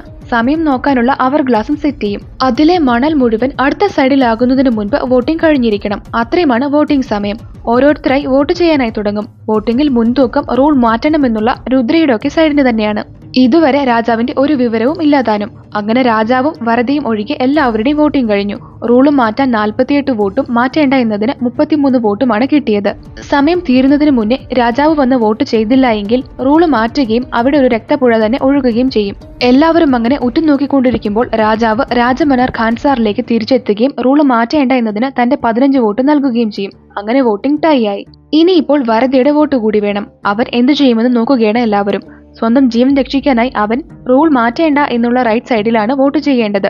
പക്ഷെ അയാൾ എല്ലാവരും അത്ഭുതപ്പെടുത്തിക്കൊണ്ട് ലെഫ്റ്റ് സൈഡിൽ, അതായത് സീസ്ഫയർ നീക്കം ചെയ്യണം എന്നുള്ളതിനാണ് വോട്ട് ചെയ്തത്. രാജമന്നാർ ഉൾപ്പെടെ എല്ലാവരും ആശ്ചര്യപ്പെട്ടു പോകും. വരദ സീസ്ഫയറിന് എതിരായാണ് വോട്ട് ചെയ്യാൻ പോകുന്നത് എന്ന് ദേവയ്ക്കും അറിയാമായിരുന്നു. ദേവ അയാൾക്ക് സപ്പോർട്ടാണ്. ലെഫ്റ്റ് സൈഡ് വിജയിച്ചതുകൊണ്ട് ഇന്ന് രാത്രി 12:01 മുതൽ സീസ്ഫയർ എടുത്ത് മാറ്റാനുള്ള ഉത്തരവ് വരും. രുദ്രയ്ക്കും രംഗയ്ക്കും ഒരുപാട് സന്തോഷമാകും. വരദയെ തിരികെ ജയിലിലേക്ക് കൊണ്ടുപോകും. അപ്പോൾ രുദ്ര, നീ പോയി നിന്റെ പ്രതികാരം തീർത്തോളൂ എന്ന് രംഗയോട് പറയും. വരദ വോട്ട് മാറ്റി ചെയ്തതുകൊണ്ട് ദേവയെയും ബാച്ചിയെയും ബാക്കി അയാളുടെ ആളുകളെയും ഒക്കെ കൊല്ലാൻ കൊണ്ടുപോവുകയാണ്. വരദയെയും രംഗ ആ വയലന്റ് ആയിട്ടുള്ള മനുഷ്യരുടെ അടുത്തേക്ക് ഇട്ടുകൊടുക്കും. ആ ആളുകൾ വയലന്റ് ആകാൻ വേണ്ടിയിട്ട് വരദയുടെ ശരീരം മുഴുവൻ റെഡ് കളറും തേക്കും. എന്നിട്ട് ആ വയലന്റ് ആളുകളെ കുറേശ്ശെ അഴിച്ചുവിട്ട് ആക്രമിപ്പിക്കും. പക്ഷെ വരദ നല്ല രീതിയിൽ തന്നെ അവരോട് ഫൈറ്റ് ചെയ്ത് തടുത്തു നിൽക്കുന്നുണ്ട്. ഈ സെയിം ടൈം ബാച്ചിയുടെ തല വെട്ടാൻ ആളുകൾ വാളിന്റെ മൂർച്ച കൂട്ടിക്കൊണ്ടിരിക്കുകയാണ്. അപ്പോൾ ദേവ പറയും, നന്നായി മൂർച്ച കൂട്ടിക്കൊള്ളണം, എല്ലുവരെ മുറിഞ്ഞു പോകണമെന്ന്. എന്നിട്ട് അയാൾ അവിടെ അടുത്തിരുന്ന ഒരു അഘോരി സ്ത്രീയുടെ അടുത്തേക്ക് ചെല്ലും. അവർ ദേവയെ കാണുമ്പോൾ തന്നെ പറയും, നിങ്ങളുടെ ചുറ്റിനും ഞാൻ മരണത്തെയാണ് കാണുന്നത്, ഒരു പച്ച കുത്തുന്നോ എന്ന്. അപ്പോൾ ദേവ പറയും, എന്റെ കണ്ണിൽ നിങ്ങൾ എന്താണോ കാണുന്നത് അത് ടാറ്റു കുത്തിക്കൊള്ളൂ എന്ന്. അങ്ങനെ അവർ ടാറ്റു അടിക്കുകയാണ്. അത് കുത്തിക്കഴിഞ്ഞ് തീർന്നുവെന്ന് ആ സ്ത്രീ പറയുന്നുണ്ട്. അപ്പോഴേക്കും എല്ലാവരുടെയും തല വെട്ടാൻ വേണ്ടിയിട്ട് കഴുത്തിൽ കത്തി വെച്ച് കഴിഞ്ഞിരുന്നു. ആ സീൻ അവിടെ വെച്ച് കട്ടാവുകയാണ്. എന്നിട്ട് വരദയാണ് കാണിക്കുന്നത്. വീണ്ടും വീണ്ടും ഒരുപാട് വയലന്റ് ആളുകൾ വരുന്നത് കൊണ്ട് അയാൾക്ക് ഒരുപാട് നേരം പിടിച്ചു നിൽക്കാൻ പറ്റില്ല. പക്ഷെ അപ്പോൾ പെട്ടെന്ന് ആ മനുഷ്യർ മുഴുവൻ കുറച്ചുകൂടി ചുമന്ന മറ്റെന്തോ കണ്ടിട്ട് വരദയുടെ അടുത്തു നിന്നും അങ്ങോട്ടേക്ക് പോകും. ഇത് കണ്ട് രംഗ ഷോക്കായി പോവുകയാണ്. അത് മറ്റാരുമല്ല, രക്തത്തിൽ കുളിച്ചു നിന്ന ദേവയായിരുന്നു. അയാളുടെ കയ്യിൽ ഒരു ഡീമന്റെ ചിത്രമാണ് പച്ച കുത്തിയിരിക്കുന്നത്. ബാച്ചിയെയും തന്നെയും ബാക്കിയുള്ളവരെയും കൊല്ലാൻ വന്നവരെയെല്ലാം ദേവ വാൾ കൊണ്ട് വെട്ടിക്കൊന്നു കഴിഞ്ഞിരുന്നു. അങ്ങനെ ആക്രമിക്കാൻ വരുന്ന ഓരോരുത്തരെയും അവർ വെട്ടി വീഴ്ത്തുകയാണ്. വലിയൊരു ഫൈറ്റ് തന്നെയാണ് നടക്കുന്നത്. രംഗിയെയും അവർ ഈസി ആയിട്ട് കൊന്നുകളയും. ആ സീൻ കട്ടായിട്ട് രാജമന്നാറും രമയും കൂടി സംസാരിക്കുന്നതാണ് കാണിക്കുന്നത്. രമ പറയും, വരദയെ സർദാറാക്കണമെന്ന് അച്ഛൻ പറഞ്ഞപ്പോഴാണ് ഈ പ്രശ്നങ്ങളെല്ലാം സ്റ്റാർട്ട് ചെയ്തത് എന്ന്. അപ്പോൾ അദ്ദേഹം പറയും, വയലൻസ് എന്ന് പറയുന്നത് ഇവിടുത്തുകാരുടെ ഉള്ളിലുള്ളതാണ്. സീസ്ഫയർ എടുത്ത് മാറ്റിയത് കൊണ്ട് എല്ലാവരും ഇപ്പോൾ എന്റെ സിംഹാസനത്തിന്റെ പിന്നാലെയാണ്. അതിനായി അവർ പരസ്പരം കൈകോർക്കുമെന്ന്. ആദ്യം നമ്മുടെ സ്വന്തക്കാർ തന്നെയായിരിക്കും എനിക്കെതിരെ ഒന്നിച്ച് കൈകോർക്കുക എന്ന് അദ്ദേഹം പറയും. അതുപോലെ തന്നെ സംഭവിക്കുകയും ചെയ്യും. രുദ്രയും ഓമും ഒരുമിക്കും. അത് കഴിഞ്ഞ് അദ്ദേഹം പറയും, ഒരു വലിയ വെപ്പൺ സ്റ്റീൽ നടന്നു എന്നറിഞ്ഞതുകൊണ്ട് അത് അന്വേഷിക്കാൻ വേണ്ടിയിട്ടാണ് ഞാൻ ഖാൻസാറിന് വെളിയിൽ പോയത്. അതിന്റെ ഓർഡർ ഖാൻസാറിൽ നിന്നാണ് പോയിരിക്കുന്നത്. അത് വാലിയാണ് ചെയ്തതെന്ന് അദ്ദേഹം പറയും. വാലി തന്റെ ഖനിയാർ ട്രൈബിനെ ഒന്നിച്ചു നിർത്താനുള്ള ഒരുക്കത്തിലാണ്. കാരണം അയാൾക്ക് വ്യക്തമായി അറിയാമായിരുന്നു, അതായത് വർഷങ്ങൾക്ക് മുന്നേ ശൗര്യാംഗാസിനെ എല്ലാം വേരോടെ നശിപ്പിച്ചിട്ടും ഖനിയാഴ്സിനെ മാത്രം വെറുതെ വിട്ടത് അവർക്കിടയിൽ ഒരുമയില്ലാത്തതുകൊണ്ട് തമ്മിൽ തല്ലി അവർ തീർന്നോളുമെന്ന് രാജമന്നാറിന് നന്നായിട്ട് അറിയാവുന്നതുകൊണ്ടാണെന്ന്. വാലിയും അങ്ങനെ സിംഹാസനത്തിനായി ഖനിയാഴ്സിനെ ഒരുമിച്ച് കൂട്ടും. അത് കഴിഞ്ഞ് രാജമന്നാർ ഭാരവയുടെ ഒപ്പമുള്ള തിരു എന്നൊരാളെ പിടിച്ചുകൊണ്ടുവരും. അത് കണ്ട് രമ ഷോക്കായി പോകും. രാജമന്നാർ പറയും, ഞാൻ പേടിച്ച കാര്യം സംഭവിച്ചിരിക്കുകയാണ്. ശൗര്യാംഗ ട്രൈബിലെ ആളുകൾ ജീവിച്ചിരിപ്പുണ്ട്. നിന്റെ ഭർത്താവ് ഭാരവ മന്നാറല്ല, ശൗര്യാംഗ ആണെന്ന്. ഇത് കേട്ട് രമ ഞെട്ടിപ്പോവുകയാണ്. ശൗര്യാംഗയിലെ ഒരുപാട് ആളുകൾ ഇപ്പോഴും ജീവിച്ചിരിപ്പുണ്ട്. പണ്ട് കൂട്ടക്കൊല നടന്നപ്പോൾ മാതാപിതാക്കൾ തങ്ങളുടെ മക്കളെ ഡ്രെയിനേജിൽ ആരും കാണാതെ ഒളിപ്പിച്ച് ഇരുത്തിയിരിക്കുകയായിരുന്നു. ശൗര്യാംഗ ട്രൈബിലെ ആളുകൾ തങ്ങളുടെ ശരീരത്തിൽ ഒരു നീല കളർ പൂശാറുണ്ടായിരുന്നു. അവരുടെ മുതുകിലും ഒരുപാട് സ്കാർസ് ഉണ്ടാകും. അവർ തങ്ങളുടെ പ്രതികാരം നടപ്പാക്കുന്നതിന് വേണ്ടിയിട്ട് കഴിഞ്ഞ 25 വർഷങ്ങളായി പേരും ഐഡന്റിറ്റിയും എല്ലാം മാറ്റി മന്നാർസിന്റെ ഇടയിൽ തന്നെ കോൺഫ്ലിക്റ്റ് ഉണ്ടാക്കി അവരെ തമ്മിൽ തല്ലിച്ചുകൊണ്ടിരിക്കുകയായിരുന്നു. ഭാരവ മനഃപൂർവ്വം ഇങ്ങനെയുള്ള സംഭവിക്കാൻ വേണ്ടി തന്നെയാണ് മകനോട് ക്ഷമിച്ചുകൂടെ എന്ന് അന്ന് രാജമന്നാറിനോട് ചോദിച്ചതും ഓരോരുത്തരുടെയും അടുത്ത് പോയി കുത്തിത്തിരിപ്പുണ്ടാക്കിയതും. രാജമന്നാറിനെ അദ്ദേഹത്തിന്റെ സിംഹാസനത്തോടൊപ്പം പച്ചയ്ക്ക് കത്തിക്കാൻ വേണ്ടി റെഡിയായി കാത്തിരിക്കുകയാണ് ശൗര്യാംഗ എന്ന് തിരു പറയും. അടുത്ത സീനിൽ വരദയാണ് കാണിക്കുന്നത്. അയാൾ ദേവയോട് പറയും, എനിക്ക് കുട്ടിക്കാലം മുതൽ ഒരു സ്വപ്നമുണ്ട്. ഈ ചെറിയ കഷ്ണങ്ങൾക്ക് വേണ്ടിയുള്ള അടി മതിയാക്കണം. എനിക്ക് ഖാൻസാർ മുഴുവനും സ്വന്തമായി വേണമെന്ന്. ആ സീൻ കട്ടായിട്ട് വീണ്ടും രാജമന്നാറിനെയാണ് കാണിക്കുന്നത്. തിരു പറയും, ഞങ്ങൾ ശൗര്യാംഗകൾ എല്ലാവരും നിങ്ങളെ ഇല്ലാതാക്കാൻ വേണ്ടിയിട്ട് കാത്തിരിക്കുകയാണ്. പക്ഷെ ഒരാൾ മാത്രം അതിലില്ല എന്ന്. ഞങ്ങളുടെ ലീഡർ ധാരയെ ഓർമ്മയില്ലേ? 25 വർഷങ്ങൾക്ക് മുന്നേ അദ്ദേഹത്തിനാണ് ഈ സിംഹാസനത്തിലിരിക്കാൻ അവകാശമുണ്ടായിരുന്നത്. പക്ഷെ നിങ്ങൾ അദ്ദേഹത്തെ ഇല്ലാതാക്കി. എങ്കിലും അദ്ദേഹത്തിന്റെ മകൻ ഇപ്പോഴും ജീവനോടെയുണ്ട് എന്നെല്ലാം തിരു പറയും. ധാരയുടെ മകൻ മറ്റാരുമല്ല, ദേവയാണ്. എന്നിട്ട് അയാൾ പറയും, അന്ന് ആ സംഭവം നടന്ന രാത്രിയിൽ വരദ അവൻ രക്ഷിച്ച് നാടുകടത്തി. ഞങ്ങൾ അദ്ദേഹത്തെ അന്വേഷിച്ച് ഒരുപാട് അലഞ്ഞു. പക്ഷെ അദ്ദേഹം തന്നെ തിരികെ ഇപ്പോൾ ഇവിടേക്ക് വന്നിരിക്കുകയാണ്. ദേവയാണ് ധാരയുടെ മകൻ എന്നറിഞ്ഞു കഴിയുമ്പോൾ രാജമന്നാറും രമയും ഷോക്കായി പോകും. ഞാൻ എത്രയും വേഗം ആർമി തയ്യാറാക്കട്ടെ എന്ന് പറഞ്ഞ് രമ വെപ്രാളപ്പെടുകയാണ്. ഖാൻസാറിൽ മുഴുവൻ ഹൈ അലർട്ട് പ്രഖ്യാപിക്കും. എല്ലാ ആർമികളും തയ്യാറായി നിൽക്കും. ദേവ ഒരു ശൗര്യാംഗയാണെന്ന് വരദയും കൂട്ടാളികളും അറിയും. സീൻ കട്ടായിട്ട് പ്രസന്റ് ആണ് കാണിക്കുന്നത്. ബിലാൽ പറഞ്ഞുകൊടുത്ത ഈ കഥയെല്ലാം കേട്ടിട്ട് ആകപ്പാടെ ഷോക്കായി കിളി പറന്നു നിൽക്കുകയാണ് ആദ്യ. ഒരു വശത്ത് ഖാൻസാറിലെ എല്ലാവരും സിംഹാസനത്തിനു വേണ്ടി കൊല്ലാനും മരിക്കാനും തയ്യാറായി നിൽക്കുകയാണ്. മറുവശത്ത് ആയിരക്കണക്കിന് ശൗര്യാംഗാസ് സിംഹാസനം കത്തിച്ച് ചാമ്പലാക്കാൻ റെഡിയായി നിൽക്കുന്നു. പക്ഷേ ഒരു ശൗര്യാംഗയായ ദേവ ആ സിംഹാസനമാണ് വരദയ്ക്ക് നേടിക്കൊടുക്കാമെന്ന് പറഞ്ഞിരിക്കുന്നത്. എങ്കിലും യഥാർത്ഥത്തിൽ ആ സിംഹാസനത്തിലിരിക്കാനുള്ള അവകാശം ദേവയ്ക്കാണുള്ളത്.